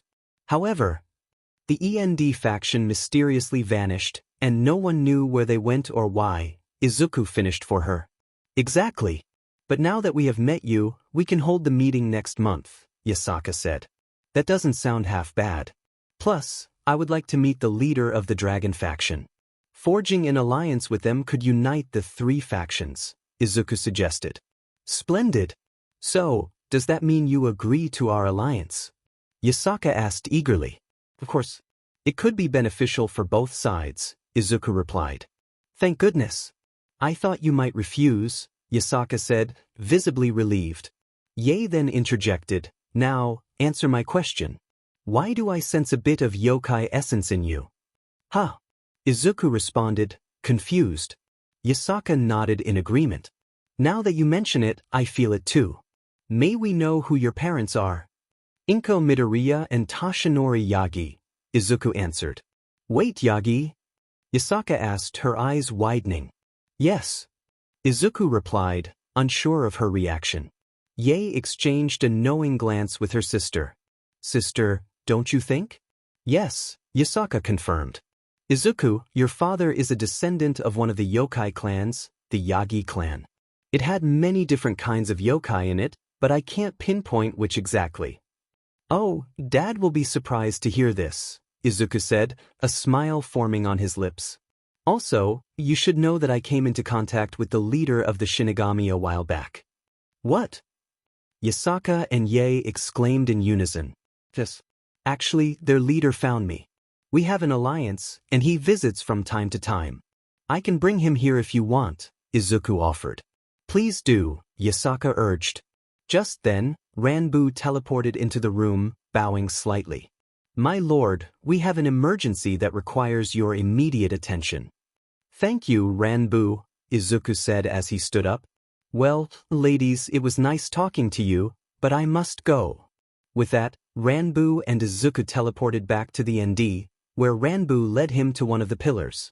Upon arrival, Izuku was taken aback by what he saw. What in the world? What is this thing? He asked, staring at an obsidian golem leaning against the pillar. I don't know, Ranbu replied. I'll go try to find something in the library. With that, he teleported away, leaving Izuku to examine the golem.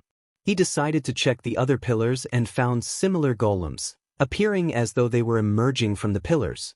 When he returned to the first golem, he saw Ranbu standing in front of it, holding a large book and searching for information.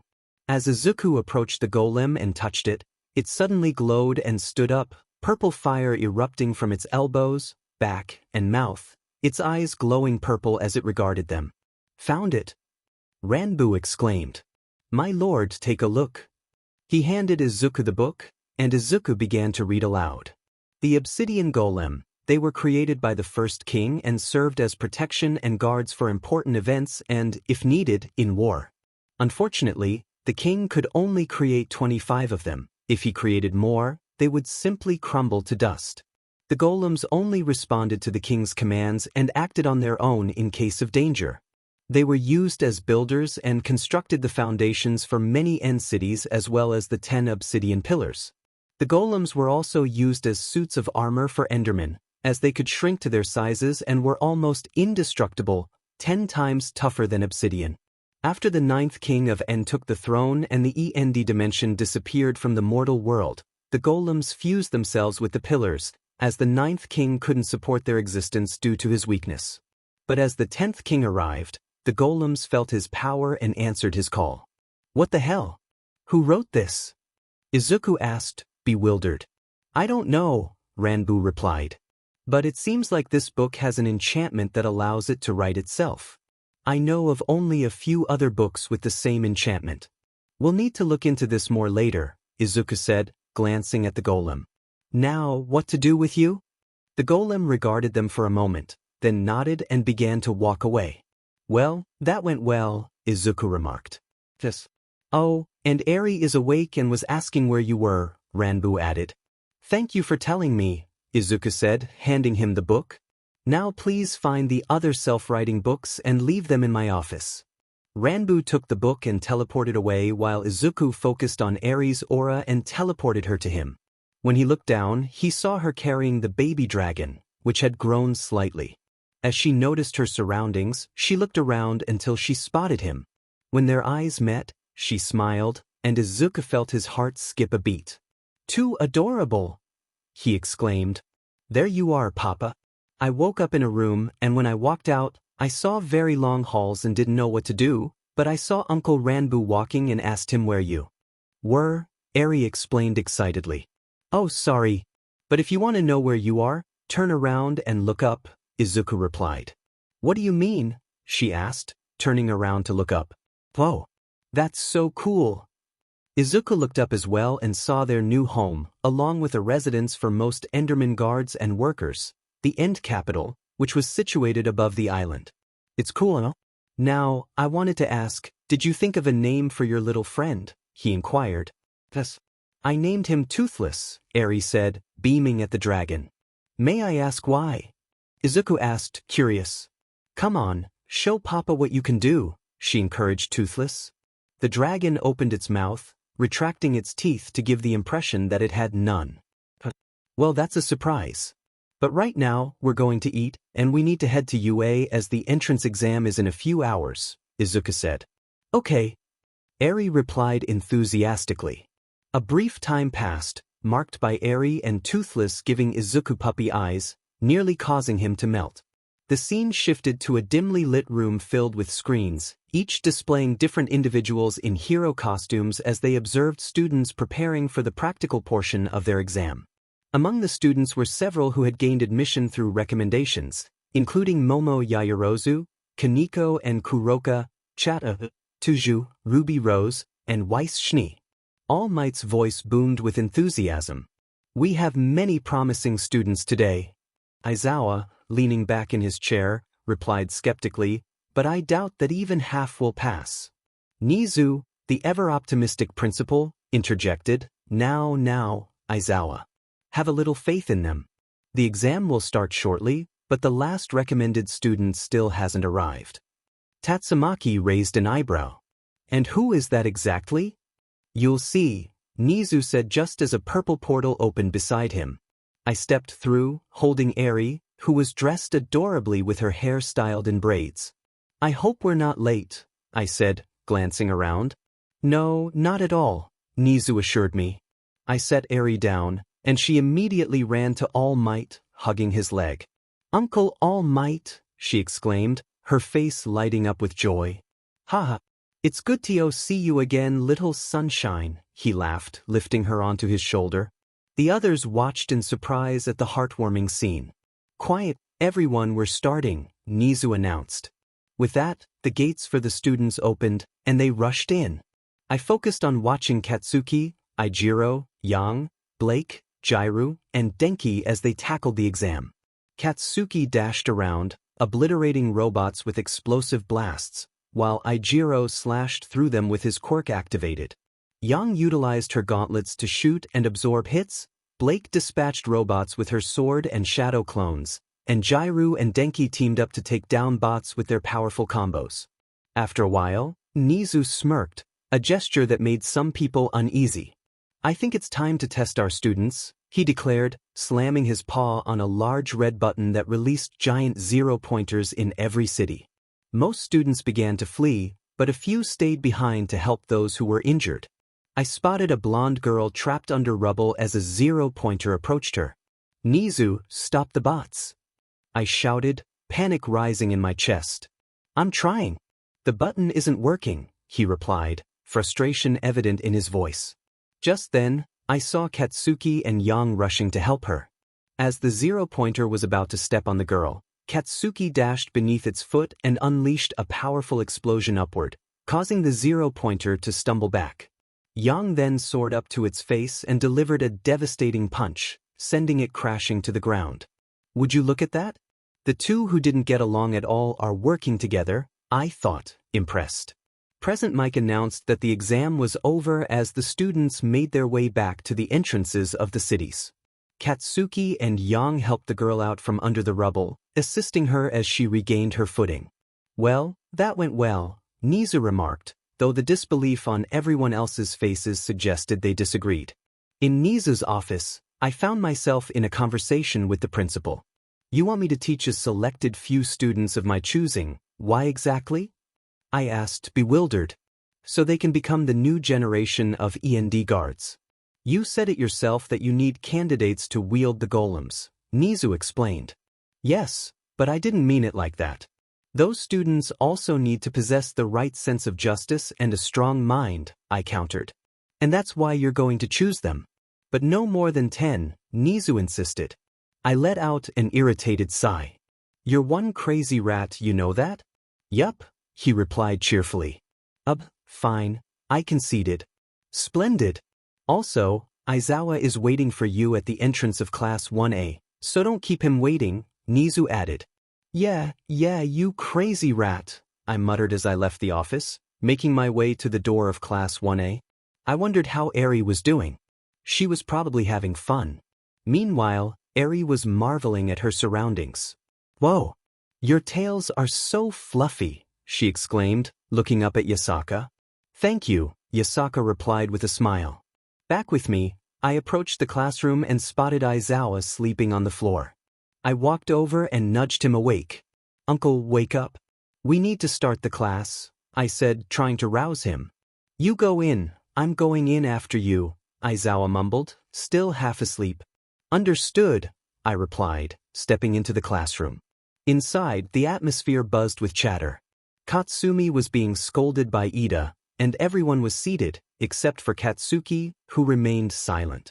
Suddenly, the door opened, and I walked in with Aizawa crawling in right behind me. I stood at the teacher's desk and nodded at Katsuki, who nodded back, while Aizawa lay down behind me, attempting to catch more sleep. I waited for the students to quiet down, but only a few noticed my entrance.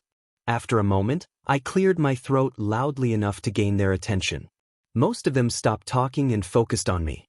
Growing impatient, I raised my voice. Enough. Quiet down. Everyone sat up straight, their eyes fixed on me. Ida, ever the diligent student, spoke up. What are you doing here? You are not a student, so please leave the classroom and UA grounds immediately. Before I could respond, Aizawa, now standing beside me, interjected. Shut up and sit down, Ida. Now everyone, I am your teacher, Shota Aizawa, and next to me is a person who will be choosing 10 promising students from UA to be something more than heroes. The rest will be explained to those selected. He tossed tracksuits at everyone. Now put these on and head to the courtyard. We'll be doing a quirk assessment. With that, I placed my hand on Aizawa's shoulder and teleported us to the courtyard. Before he could drift off to sleep again, I stopped him and handed him something. It'll be more comfortable for you, I said. Thank you, problem nephew, he replied, accepting the item. Meanwhile, in the changing rooms, the boys were chatting. Whoa, Bakugo, you became so ripped over these 10 months, Kirishima exclaimed. Of course, we need to be in top shape to be heroes, Katsuki replied confidently. How manly! Kirishima cheered. Hey guys, I found a peephole, Mineta chimed in. On the girls' side, Jairu reacted with indignation. That pervert! Before she could take action, an explosion echoed from the boys' changing room, followed by a pained scream from Mineta. And that's Katsuki, young, remarked, smirking. Remind me to thank him later, Ruby. Okay, sis.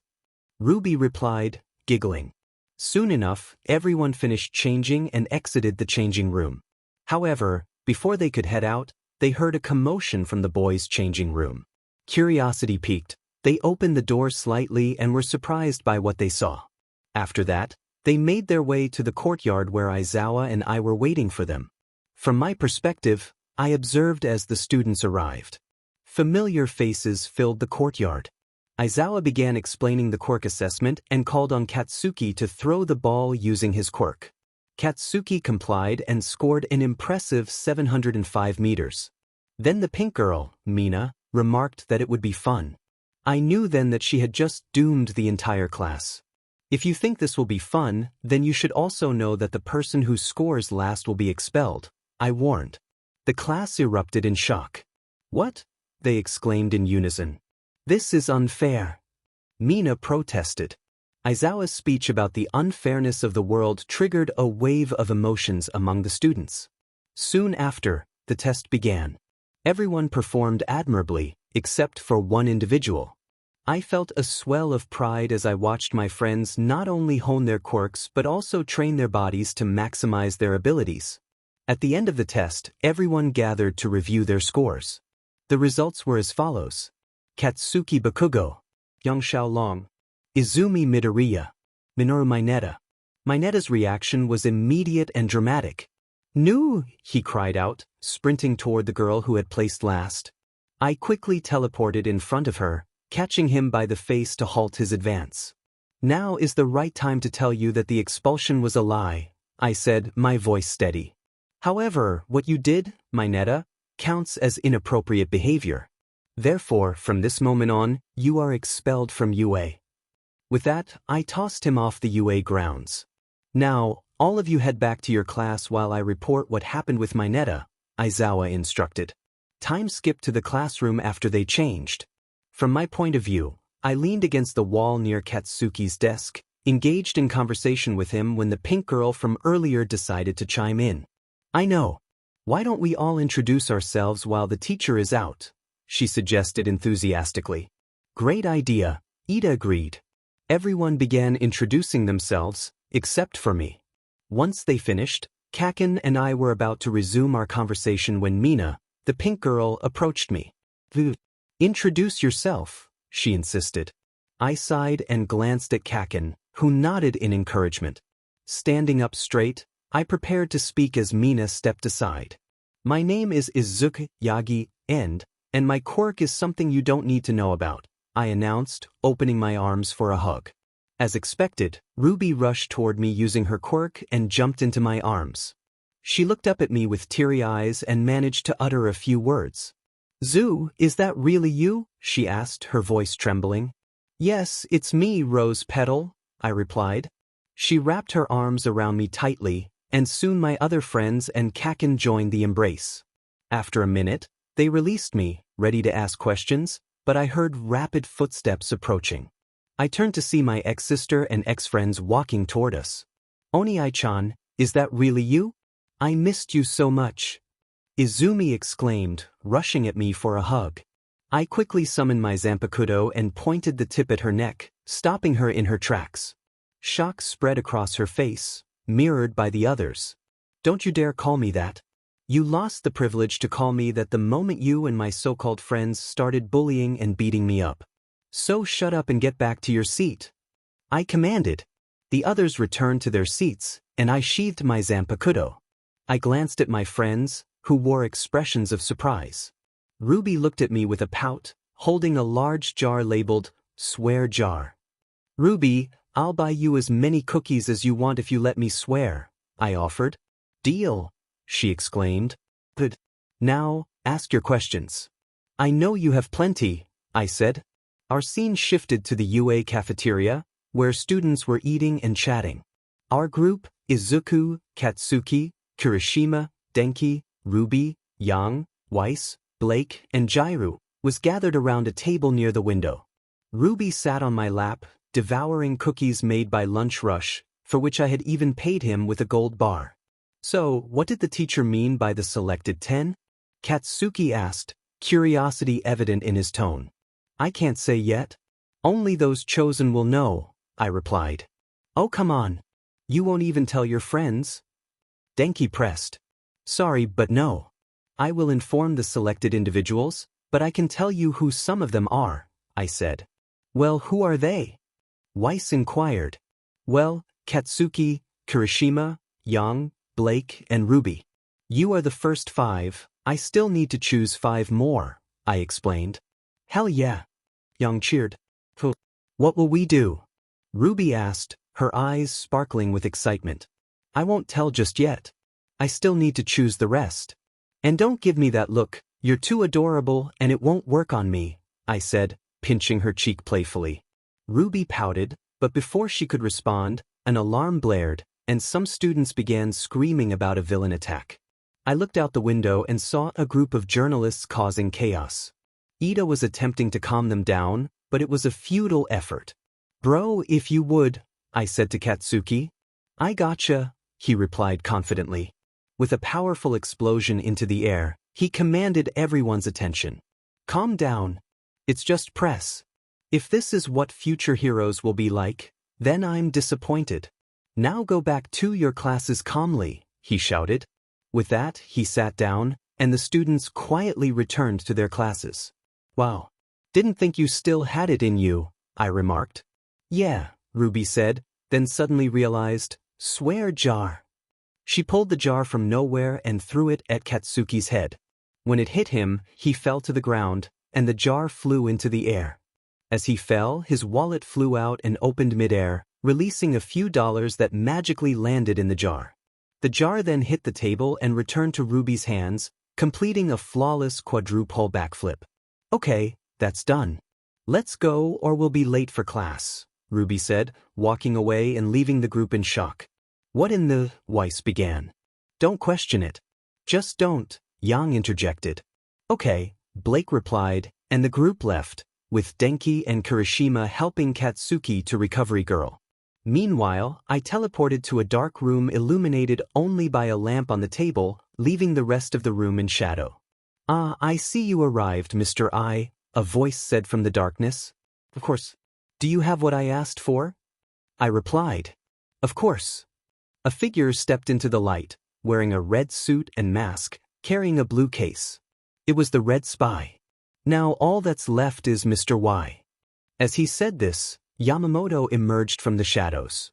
I'm here, he said. Well then, let's begin, gentlemen, the spy said as he placed the case on the table and opened it.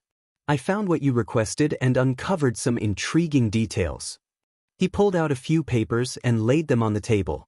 First, Mr. Y, regarding the traitors in your organization.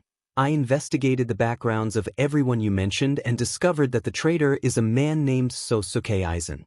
Thank you. Is there anything else? Yamamoto inquired. Yes, the spy replied. It seems he is preparing to increase his power, so I recommend eliminating him as soon as possible. That is all. Understood. Thank you. You will receive your payment soon, Yamamoto said before disappearing. Turning to Izuku, the spy continued, Now for you, Mr. I. He pulled out another paper and handed it to Izuku.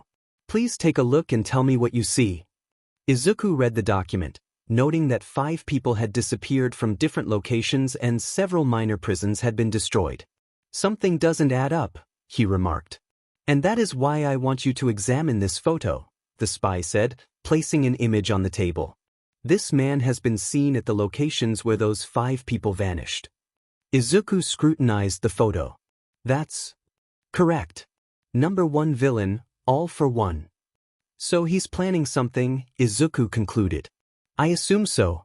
I couldn't find much else about him, but I did discover an abandoned facility near Kyoto where the prisoners were taken.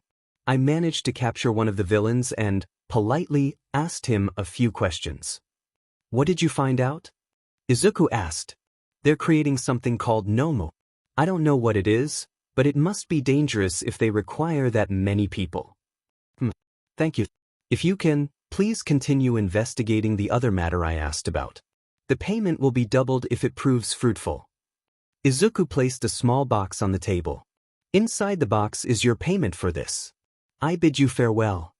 With that, Izuku teleported away, taking all the necessary papers with him. The spy returned the papers to the case and closed it. He opened the small box to reveal a gem that resembled a night sky. Ah, this will be perfect. Thank you very much, Mr. I. This gem will be ideal for my wife's ring. He closed the box, took the case, and walked into the darkness. Meanwhile, in another location, a figure exclaimed, My lord! Yes, the lord replied. The figure handed him a letter. A letter from the leader of the yokai. The lord took the letter, his eyes widening as he read. Inform the others. The END faction is returning, and we will hold a meeting next month. Yes, my lord, the figure responded. In a different scene, Izuku stood with Ranbu, staring at the light blue and purple mist of a portal at one of the Ender cities. What am I looking at? Izuku asked. I do not know, but from what I found in one of the oldest books, it's a portal to the abyss. This is likely where most Endermen from here disappeared, Ranbu explained. Then we'll have to go in there and bring them home. Shall I gather the elites? Ranbu asked. No. But do bring the golem here, I'll go myself. Ranbu teleported away and returned with one of the golems. Izuku placed his hand on its chest, and the golem enveloped him, transforming into a set of jet black armor with a glowing purple sword. I'll be going now. Izuku released his End King aura and stepped through the portal. "Safe travels, my lord," Ranbu called after him. On the other side, a fierce battle raged across a desolate landscape. The Abyss Order fought against the humans, with Archons and Fatui aiding them. Among the Abyss forces were Endermen, shrouded in black mist, seemingly forced to fight. The humans were slowly being overwhelmed as waves of Abyss creatures emerged from multiple portals. "Give up, sister. We brought these creatures from a place even more dangerous than the Abyss. Our victory is guaranteed," Ether shouted. "What?" Lumen exclaimed. "What do you mean?" Zhongli asked. "Oh, you should know that place, Zhongli. After all, it's where almost nothing can survive, the void." "Impossible. Even I couldn't be in there for more than 5 seconds. And even then I would feel extreme pain," Zhongli protested. "Well, newsflash. It seems like there are creatures who live there. Now kill them all," Ether commanded. The Abyss soldiers intensified their assault, and one of the Endermen was about to strike a little girl wearing all red. "Klee, no!" Jean shouted. Klee closed her eyes, awaiting her fate, but nothing happened.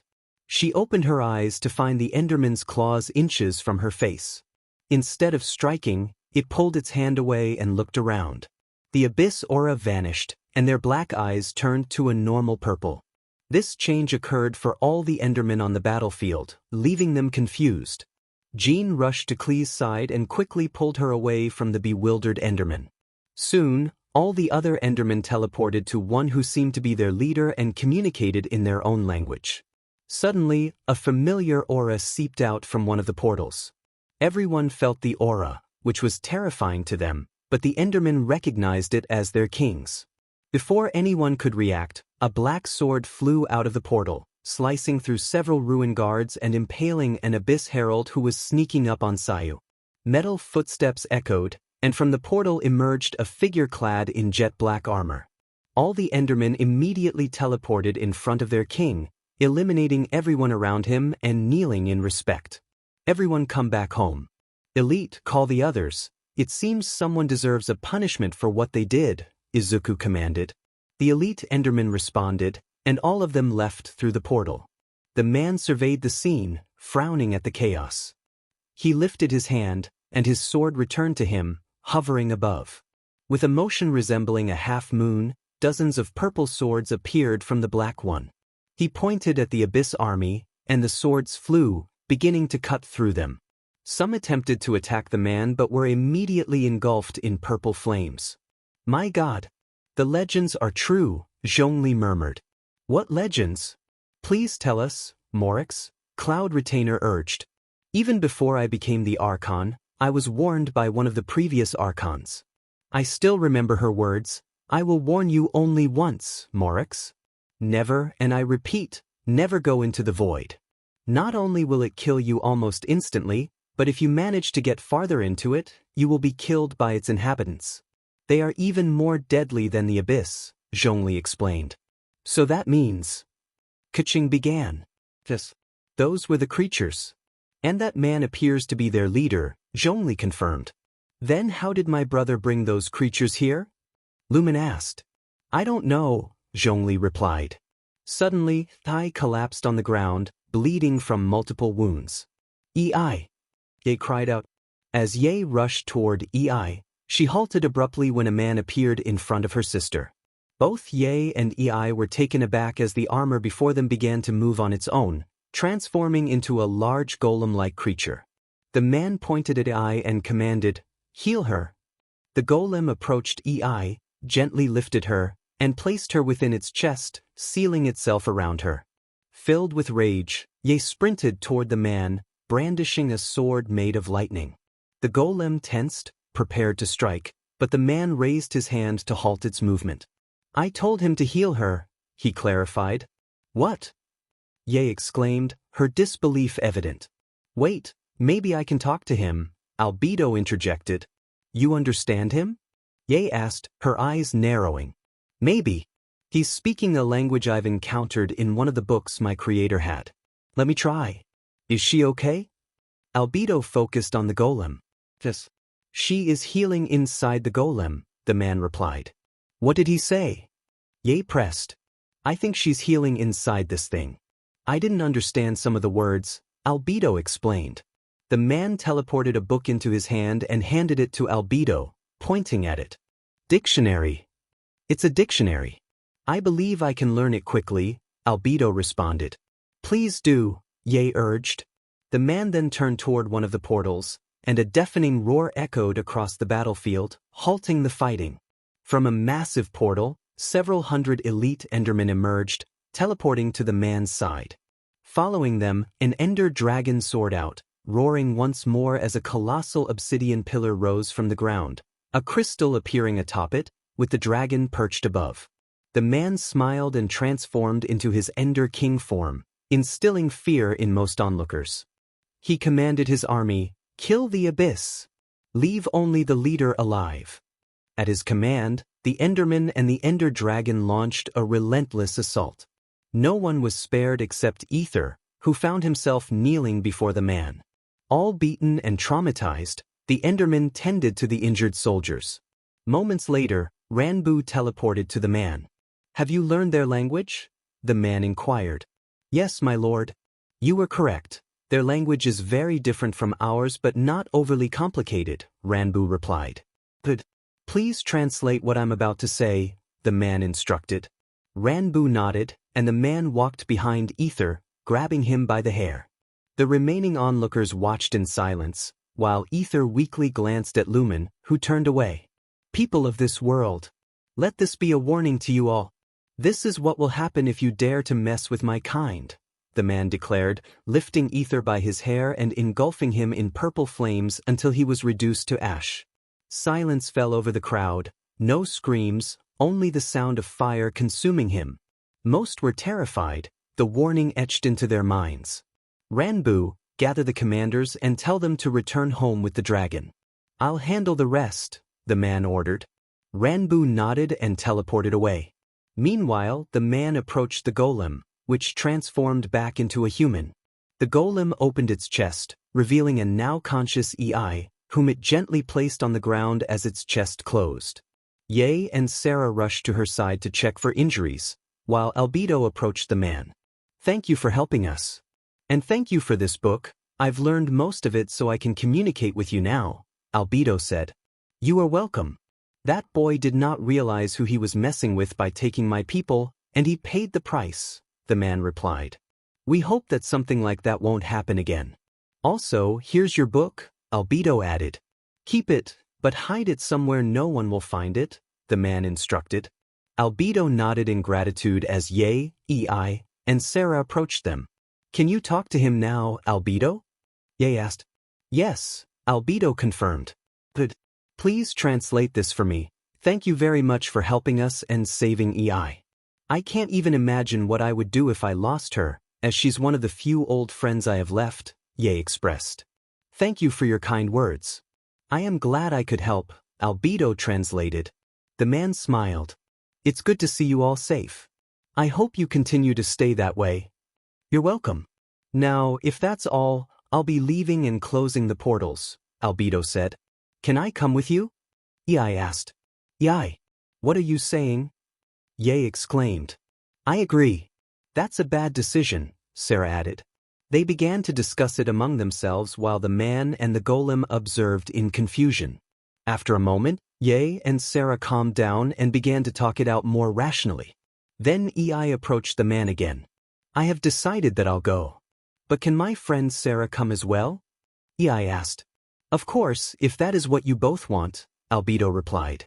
But I'd recommend discussing it with your friends and family first. Ei nodded and walked away to talk to everyone she considered friends and family. Meanwhile, the man began closing the portals, leaving only the last one for himself. When he returned, he saw Ei and Sarah waiting for him. I have decided that I'll go. But can my friend Sarah come as well? Ei repeated. Yes, if that is what you both wish, Albedo confirmed. But please get into the golem so you can handle the travel. When we arrive, we'll teach you our language and tell you everything you need to know. The golem opened its chest and kneeled down for them to enter. Once they were settled, it closed its chest and began walking toward the portal. The man took one last look at all the people before transforming back into his Ender King form and following the golem through the portal, closing it shortly after. Chapter End. Izuku and the golem stepped back into the END through the portal to the abyss, which closed behind them. The golem opened its chest, and EI and Sarah stepped out, gazing around in shock at the giant structure floating above them. Their astonishment deepened when they saw Izuku patting a dragon. Their surprise was interrupted by a little girl with a horn who approached them, holding a small dragon. "Hello, I'm Eri. What are your names?" she asked cheerfully. EI and Sarah exchanged confused glances, not understanding her. Thankfully, they were approached by Izuku and Ranbu. Having learned their language before leaving their world, Ranbu spoke to them and asked them to follow him so he could teach them. Meanwhile, Izuku picked up Eri. "Where have you been, Papa? I missed you so much." "You haven't been home for 3 days, she said, her eyes wide with concern. 3 days? But for me, it felt like hardly a day. Maybe their world's time works differently, Izuku replied, puzzled. "I don't understand," Eri said, tilting her head. "No matter. Anyway, how have you been? What did you do while I was gone?" Izuku asked, eager to hear about her adventures. "Oh, I played with Grandpa all night. Uncle Grumpy took me to a place with lots of cats and small animals, and I even flew in the air with Auntie Greenie," Eri exclaimed, her excitement palpable. Izuku thought to himself, "I think she's talking about Aizawa and Tatsumaki." Izuku felt a surge of excitement as he spoke to Eri. "I'm glad you had fun. How about we spend the whole day together tomorrow?" "Really?" Eri's eyes lit up with joy. "Yes, really," Izuku confirmed with a smile. "Yay!" Eri cheered, her enthusiasm infectious. In an instant, Izuku teleported to UA, finding himself standing in front of Nizu's office door. He knocked and entered the room, where he was greeted by Nizu and his father, Toshinori, who was dressed in his hero costume. "Izuku, my boy. There you are. Where have you been these past 3 days?" Toshinori asked, his voice warm with concern. "Some important matters came up that I had to deal with," Izuku replied. "Ah, I understand," Toshinori said, nodding. "Anyway, Uncle, I need to ask you for a favor," Izuku continued. "What is it?" Nizu inquired, his ears perked with interest. "I have 2 people who came from a different world, and I need licenses for quirk usage for them. They aren't familiar with our laws and might accidentally use their powers," Izuku explained. "But is it really that much of a problem?" Nizu asked, raising an eyebrow. "Yeah, considering one of them is a god," Izuku replied, his tone serious. Nizu nearly spat out his tea in shock. "What? A god?" "Yeah. Listen, I'll bring them here when Ranbu finishes teaching them how to speak our language properly," Izuku assured him. "All right. So what are you going to do now?" Nizu asked, leaning back in his chair. "I don't know. I'm free, so I thought I'd visit Class 1A to see how my friends are doing," Izuku said. "Then why don't you come with me? We're having battle training today, so you might as well see your friends' capabilities," Toshinori suggested. "Great idea. Eri, would you like to spend some time with your uncle?" Izuku asked, turning to her. "Hey, Uncle Rat God," Eri exclaimed, bouncing with excitement. Meanwhile, in Class 1A, Mina looked around the room. "I wonder what we will be learning today," she mused. "Me too," Tsu replied, her voice a soft ribbit. Suddenly, loud, heavy footsteps echoed in the hallway, stopping right in front of their door. The students heard All Might's booming voice. "I am coming through the door." He opened the door and walked in casually, as if he were just another person. "Like a normal person," he added with a grin. Izuku followed behind him, closing the door as the class erupted into cheers at All Might's presence. "Thank goodness you didn't come in like a fool," Izuku said, shaking his head. "Oh shush. Now class, today I will be teaching you battle training," All Might announced, his excitement palpable. Katsuki grinned. "Battle?" Izumi chimed in, "Training." "But first, what heroes are you without your hero costumes?" All Might asked, pulling out a button and pressing it. With a whir, many cases emerged from the wall. "Now grab the case with your name on it and change into them." Then meet me at training ground B. With that, Izuku and All Might left the room while the others hurried to change. Once they were ready, they gathered in a room filled with monitors connected to various cameras. As All Might randomly chose the teams, Izuku noticed a new face in the class and approached him. "Hello, I haven't seen you in class. Are you new?" Izuku asked. "Yes. I'm Hitoshi Shinso, the transfer student from the general course," Shinso replied. "Good to know. I'm Izuku Yagi." Izuku introduced himself. "May I ask, why are you here if you're not a student?" Shinso inquired, curiosity evident in his eyes. "Oh, I'm here for a special case. I'm selecting 10 students for special training, giving them a chance to become more than just heroes. I've already chosen 5 and need 5 more. I have a few people in mind. So anyway, what's your quirk?" Izuku explained. "It's called brainwashing. It allows me to put someone in a state where they are forced to obey whatever I command. But for me to activate it, the person needs to respond to whatever I ask or say." "I know it sounds villainous and..." Shinso began. "Nonsense. That's a great quirk. If you didn't want to become a hero, you could work as a detective. Your quirk would be really useful for interrogating criminals," Izuku said, his enthusiasm infectious. "I didn't think of that. Most of my life, people called me a villain because of it," Shinso admitted, a hint of sadness in his voice. "Hey, don't let their words get to you. I see a great future hero in you, so stand tall and show that you won't take anything from anyone," Izuku encouraged. Shinso nodded, determination flickering in his eyes. "Right. All right, that's all of the teams. Now, Izuku my boy, do you want to participate by any chance?" All Might asked, turning his attention back to Izuku. "Wouldn't it be unfair for me to participate?" Izuku questioned. You have a point," All Might conceded. "If I may, I have a suggestion," Momo interjected. "I'm listening, young Yaoyorozu," All Might replied. "Maybe he could fight a team of 4 or more students," Momo proposed. "Good idea. Now, who would like to fight after the training?" All Might asked. Katsuki, Izumi, Ida, Uraraka, Shoto, and Shoka raised their hands, all eager to participate. "Me!" they exclaimed in unison. "All right. Then you 6 will fight Izuku after the training. Now let's start with Team B, Ruby and Blake, and Team E, Young and Weiss. Team B will be the villains while Team E will be the heroes," All Might declared. After all the teams had faced off, Class 1A reconvened in the room. That was a very good hero performance as well as planning, everyone. "Now, Izuku will be a villain while the rest will be heroes," All Might announced. The students nodded and headed outside. As Izuku entered the fake building, which had 7 floors, he made his way to the middle floor to secure the bomb. Meanwhile, the others began strategizing. "Okay, let's think of a plan," Ida suggested. "We don't need a plan. Just go in and take him down," Katsumi countered. "I disagree. We don't know his quirk," Shoka chimed in. "Isn't it teleportation?" Uraraka asked. "Everyone listen. I have a plan," Izumi said, taking charge. While they discussed their strategy, Izuku communicated with his dad through the comms. "So I was thinking of using only my speed to avoid revealing all of my abilities," he said. "Good idea. Plus, they won't expect this," All Might replied through the comms. "True," Izuku agreed. "Alright, now get ready. Hero team can now enter," All Might announced through the speaker.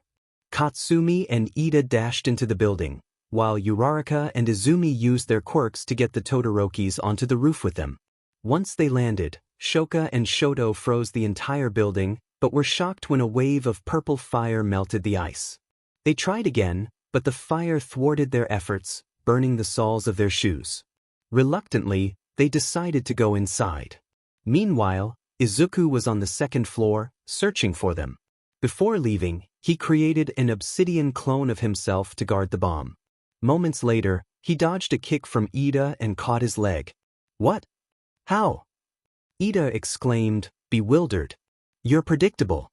You always lead with your left leg first," Izuku replied, smirking. With a swift motion, Izuku pulled Ida toward him and delivered a punch to his face with such force that it sent him crashing into the wall, knocking him out cold. As he continued to navigate the building, he suddenly leaped back as the ceiling above him collapsed when Katsumi blasted her way through. "There you are, you nerd. How did you dodge?" Katsumi shouted, her eyes narrowed in determination. "I trained all day yesterday," Izuku replied casually. "Oh, you think you're being cute?" she challenged. "I'm adorable," he shot back with a grin. She rushed at him, unleashing her explosions in an attempt to land a right hook. However, he effortlessly caught her fist and tossed her aside. She landed gracefully on her feet, but then a distinct click echoed in the air. "Hey, nerd, do you know how my quirk works?" Katsumi taunted. Izuku thought to himself, "Oh God, a hero making a villain monologue. How cringe. I wonder how my clone is doing." Meanwhile, his clone was engaged in battle with Shoka and Uraraka while Izumi struggled to break the obsidian shielding the bomb. "My ice isn't working," Shoka exclaimed in frustration. "Then use fire," Uraraka shouted back. The clone was engulfed in flames, but it had no effect. "Damn it," Shoka cursed. Back with Izuku, he glanced at Katsumi just in time to see her pull the pin from her gauntlet. A massive explosion surged toward him. Suddenly, a voice echoed in his mind. "Do it, use my power, show them that you're not weak. Say my name." In an instant, his Zanpakuto materialized in his hand, and he pointed it at the oncoming explosion. "By Ken," he shouted. From the sword, a dragon head made of water emerged, roaring fiercely as it completely overwhelmed the explosion and surged toward Katsumi, who stared wide-eyed in shock. When it got close, it bit down on her and sent her crashing through the floor, injuring her. After the attack, the dragon and the sword vanished. "Well, holy cow," Izuku murmured. "I knew you would be powerful, but not to that degree. That was merely a fraction of what I can do. We will talk later, and I will test you myself to see if you're worthy to wield me," Ken replied. "All right then. I should probably head back," Izuku said, preparing to teleport. He reappeared beside his clone, which had just knocked out Uraraka. Taking control, he surveyed the scene and saw Shoto and Izumi ready to confront him, while Shoka was stuck in the ceiling. The clone then vanished, leaving him facing the remaining heroes. "I thought you wouldn't last this long. But hey, you surprised me. Now then, shall we finish this?" he challenged. Izumi attempted to rush at him, but before she could take a single step, she collapsed to the floor. Confused, she propped herself up with her hands and looked ahead to see Izuku, a bored expression on his face as he cleaned his hand with a napkin. To her right lay an unconscious Shoto. Pain shot through her body, and when she glanced down, she saw her legs were injured. Hearing footsteps behind her, she turned, and the last thing she saw was a black bat with silver writing that read, "Bonk." Izuku's POV. "Well, that was boring." All Might's voice boomed through the speakers, declaring, "Villain team wins." I watched as the medic bots gathered the fallen, likely to take them to Recovery Girl. I teleported back into the room, where everyone stared at me in shock, some appearing a bit frightened. "Well, not everyone. Holy moly, that was badass," Yang exclaimed. "Yeah. And that thing you did with your sword," Ruby added, mimicking my earlier stance. "You were like, bye Ken." And then a big dragon made out of water went whoosh.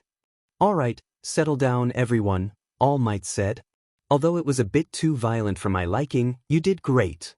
"But did you really have to break their limbs?" Mina questioned. "My little inexperienced friend," I replied, "real-life villains won't give you a chance before attacking. They will go for the kill. Not all of them, but in those situations, you need to be brave and show them that you're not afraid to fight, even if it costs you your life. After all, true heroes must be brave enough to sacrifice their lives for the people they protect." "That's a great speech. And you are correct." All Might agreed. "Now, if that's all, I'm leaving. I need to check on some important matters." "Of course," All Might replied. With that, I teleported back to the end base. Upon arrival, I was shocked to see a massive island adjacent to the end island. "My lord, I'm glad you arrived. I see you've noticed the changes," Ranbu said as he approached. I turned to see Yamamoto walking alongside him. I can see by your face that you need answers. Come, I'll introduce you to some people and answer all your questions. I nodded and followed Yamamoto, realizing that things were getting much crazier. Izuku's POV. As we walked, I decided to voice the questions that had been nagging at me. I have 2 questions. How are you here? And what about this whole place? Well, you already know that time in that world moves faster than here, Yamamoto explained. After I received information from that person, we managed to prevent the traitor from continuing his plan. Later, when we won the war, the portal brought us here overnight. Wow, I replied, taken aback. I told everyone not to attack your island while you were away, and Ranbu did the same with your people. That's good. I wouldn't want any casualties due to a misunderstanding.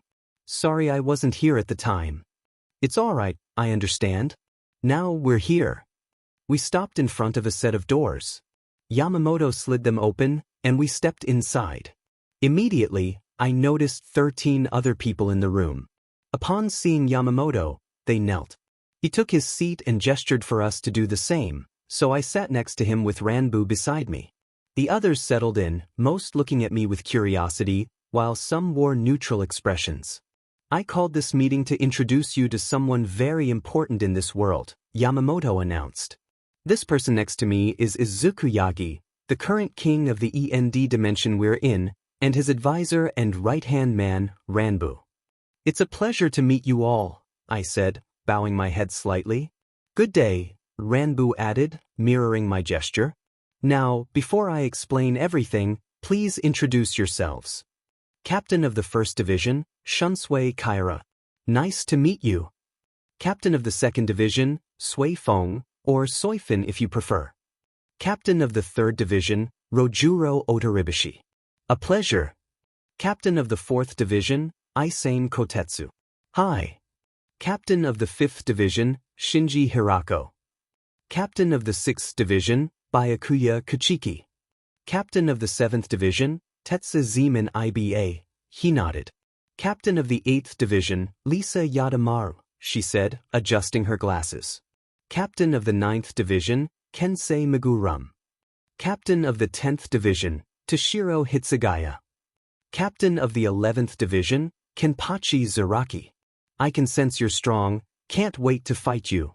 Captain of the 12th Division, Mayuri Kuratsuchi. Oh, I can't wait to experiment on those friends of yours. Captain of the 13th Division, Rukia Kuchiki. Nice to meet you. Now, before we start, I said, turning to Mayuri, if you even dare to lay a single finger on my people, I will not hesitate to stop you, and I don't care who you are. My words seemed to put everyone on edge as I could sense them all raising their guard. Mayuri, you will do as he says. Yamamoto commanded. Yes, Captain Yamamoto, Mayuri replied obediently. Now then, I should explain how I know of this place. You see, I and the whole Soul Society originated from this world. We were the only branch of the END dimension, ruled by generations of kings chosen by the Supreme Ender Crystal. Before we came to the dimension you all are familiar with, we listened to the 1st and 2nd END kings. Considering that Izuku here is the 10th king, a considerable amount of time has passed. Indeed, Ranbu added. In my years, many kings had their own unique personalities. Say, Yamamoto, can you still do it? I think I can, Yamamoto replied. What is he talking about, Captain? Byakuya asked, confusion evident in his voice. You see, I wasn't originally a Soul Reaper. The captains were taken aback.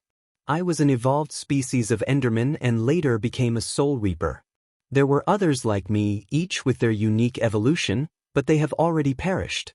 We also had human forms and true forms, which we could transform into at any moment. Yamamoto then stood up, taking a deep breath as flames began to envelop him, though they slowly started to fade. I decided to lend him a hand. Everyone watched as Izuku placed a hand, glowing faintly purple, on Yamamoto's leg. The flames erupted once more, becoming brighter and hotter, forcing the captains to shield their eyes from the intensity. When they could see again, they were shocked by the transformation. Oh, it's been so long since I've taken this form, Yamamoto exclaimed. Very impressive. So this is how an evolved Enderman looks, Izuku remarked.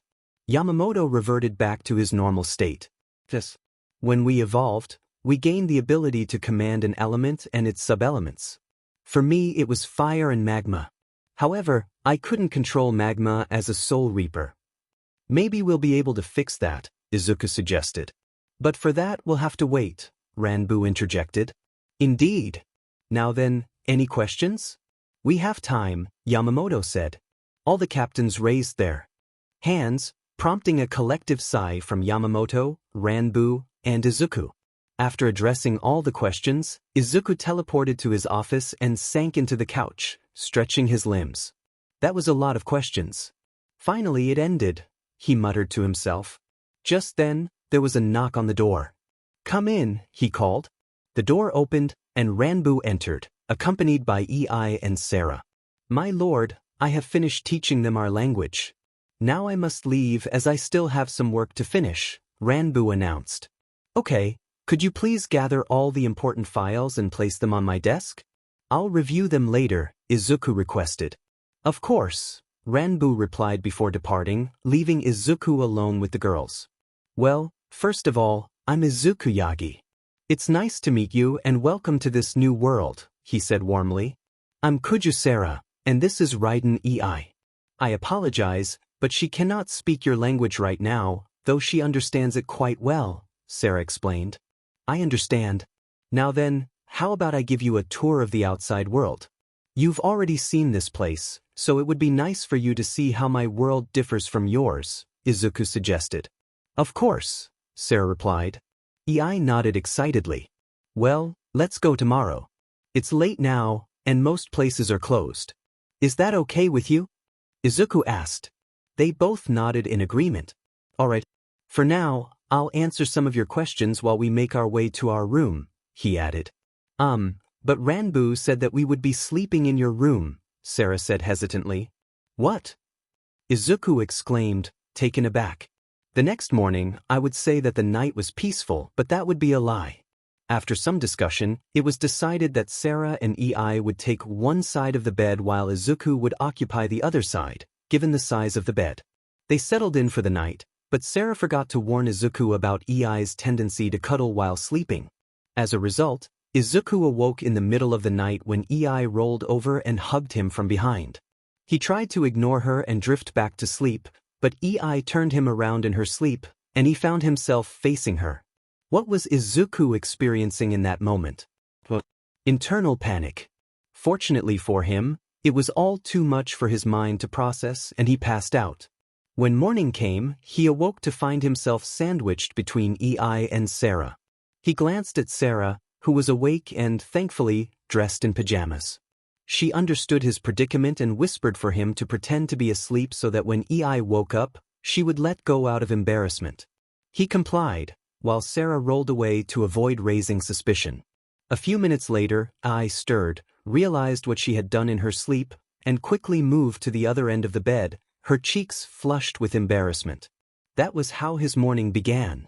Our attention then shifted to the streets of Mizudafu, where Izuku was seen walking with the girls and Eri, who walked beside him, happily munching on a candy apple. So where are we going first? Sarah asked. To a nearby cafe. Then we'll head to the mall to get you some clothes, Izuku replied. As they walked, the girls gazed around in awe at the differences in the world. Suddenly, Izuku stopped, his gaze fixed on a shop to his right.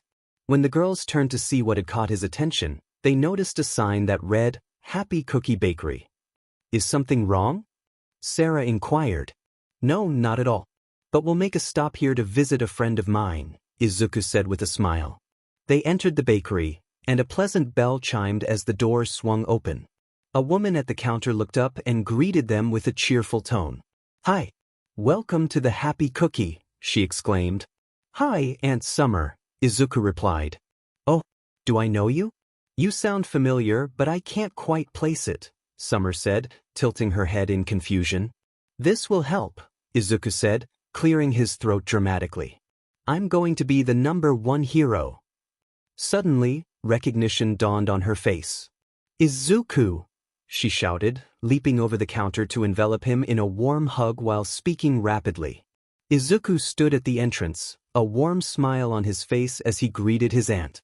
"Yes, it's me, Aunt Summer," he said. Summer's eyes lit up with excitement. "So Ruby wasn't lying when she said that you're back." Izuku chuckled, scratching the back of his head. I suppose she told you everything?" Who are the ladies with you?" Summer asked, her curiosity piqued. "A couple of friends from America. I'm showing them around," Izuku replied, gesturing to the girls beside him. Summer's gaze shifted to the little girl in Izuku's arms. I see. And who's the little girl?" She bent down to pick up Eri, showering her with affection. "My adopted daughter," Izuku said, watching the two interact. "Can you look after her for a bit? You can get to know each other." "Yes, absolutely." Summer beamed. Izuku turned to Eri. "What do you say, Eri? Do you want to have fun with Aunt Summer?" Eri's eyes sparkled with excitement. "Yes. She looks super fun." "But you're so adorable," Summer exclaimed, squeezing Eri gently. With that, Izuku and the girls left, while Summer flipped the sign on her door to "On Break" and began to play with Eri. They soon arrived at the Cat-Made Cafe, where Izuku was meeting Yamamoto for the first time. They settled at a table while EI played with the cats and Sarah and Izuku browsed the menu. Suddenly, two women approached them, introducing themselves as Venelana and Grafia. "Excuse me, young man," Grafia said, her tone respectful. "Yes? How can I help you?" Izuku replied, intrigued. Grafia bowed slightly. "I would like to thank you for saving my daughter from the sludge villain." She paused, straightening up. "We wanted to thank you earlier, but you left."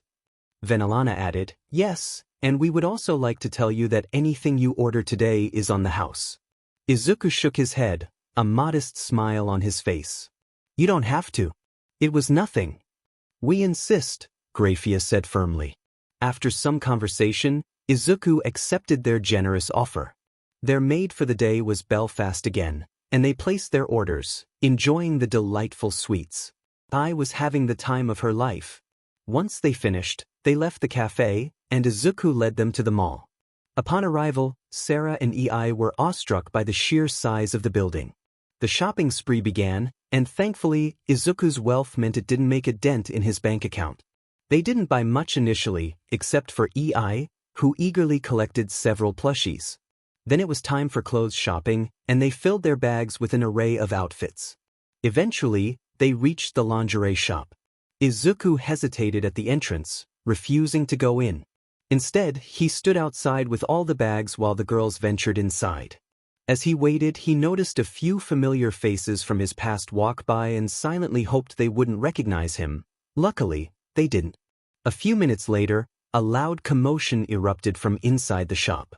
I shouted, "Torn to oblivion!" Suddenly, Mineta flew out of the shop, crashing through the glass and covered in burns. Izuku couldn't fathom how he wasn't seriously hurt. Soon, security arrived to escort Mineta away, followed closely by the police, who arrested him. "What an interesting day," Izuku muttered to himself. Later, Izuku and the girls made their way to UA, where Nizu could assist them with the necessary documents and licenses. On their way, they picked up Eri, who Summer was reluctant to let go of. However, after they took her, they heard Summer shout, "You cannot keep the snowball for yourself. Mark my words." As they walked, Izuku teleported all of the shopping bags to their room. Soon enough, they approached UA, and the girls gasped at its impressive size. "I know it's impressive. Now come on," Izuku encouraged. They entered the building, and the girls were even more astonished by the interior. After a short walk, they reached Nizu's office. Izuku knocked on the door and stepped inside to find Nizu at his desk, accompanied by All Might. "Uncle Nizu, I brought the guests I told you about." "Hi, Dad," Izuku said, a smile spreading across his face. "Hello, son. How's my little granddaughter doing?" Toshinori asked, his eyes twinkling with affection. Eri beamed back at him. "Good. I had a lot of fun with Auntie Cookie today." Toshinori raised an eyebrow. "Auntie Cookie?" Izuku chuckled. "She means Aunt Summer, Ruby's mother." "Ah, I see. Well, I must leave. I have some important business to attend to, Toshinori said, standing up. As Toshinori left, Izuku noticed the urgency in his father's demeanor and decided to investigate it later. He and the girls settled in front of Nizu's desk, with Eri perched on his lap. Anyway, did you get the documents ready? Izuku asked. The licenses as well. I just need their photos to put on them and for the girls to fill out the documents, Nizu replied, pulling out 2 forms and placing them in front of the girls along with 2 pens. Please fill out these documents and everything will be done, he instructed. As the girls began to fill out the forms, Izuku suddenly slipped into unconsciousness, influenced by his Zanpakuto spirit. When he opened his eyes, he found himself on a massive ship in the middle of an endless sea. Baiken, is this your doing? He asked, scanning his surroundings. You are correct, Baiken replied, appearing from behind a barrel. She stepped forward and tossed him a katana. Now stand up. The test begins now. Catching the katana, Izuku stood up and unsheathed it as Baiken did the same. They both assumed their stances. Izuku was the first to attack, rushing at her and attempting a strike from the side, but Baiken easily blocked it. Really? Come on, show what the king of Ind can do, she taunted, pushing him back and launching a flurry of slashes. Izuku found himself blocking and dodging, a few of her strikes grazing him and tearing his clothes. He jumped back, realizing he couldn't teleport. Finally noticed? Right now you're in my territory, so your powers won't work here. Baiken declared, sending 2 crescent water slashes at him. He dodged, but they sliced through the ship effortlessly. Suddenly, he had to block an overhead slash from Baiken that brought him to one knee. Pay attention, she commanded, kicking him in the head and sending him crashing into the wall, seemingly unconscious. If that's all my wielder can do, then I'm disappointed. She began to walk away, but her instincts kicked in, compelling her to block. She quickly turned and intercepted a strike from Izuku. In your words, pay attention, he retorted, pushing her away. I was merely analyzing you. Now I'm ready to fight for real. He charged at her, attacking with newfound power and speed. Baiken noticed his strikes were now more precise and intent on victory. Realizing she needed to get serious, she sought an opening for an attack, but Izuku blocked it and kicked her away. Now we're talking, she smirked, discarding her hat and sheathing her katana before unsheathing it at lightning speed. Seize wrath. For a moment, nothing happened, but then the entire ship shattered into a million pieces. She landed on a piece of debris floating in the water, glancing around to see Izuku emerge, clinging to another piece not far from her. Congratulations. You survived. Your training starts tomorrow, don't disappoint me. With that, she threw her katana at him, striking him on the head with the handle, jolting him awake in the real world. Izuku looked around to see the girls finishing the documents and handing them to Nizu. Sarah Quirk possessed the Lightning Tengu ability, which allowed her to wield lightning and granted her 2 pairs of crow wings. In contrast, EI had the Lightning God Quirk, enabling her to manipulate lightning in any conceivable manner. Nizu looked over the documents and said, "This is everything. I'll send your licenses to Izuku in a few days. I recommend carrying them with you whenever you're in public, especially if you need to use your quirk and heroes ask for your license." Understood, Sarah replied. If that's all, we'll be leaving, Izuku stated.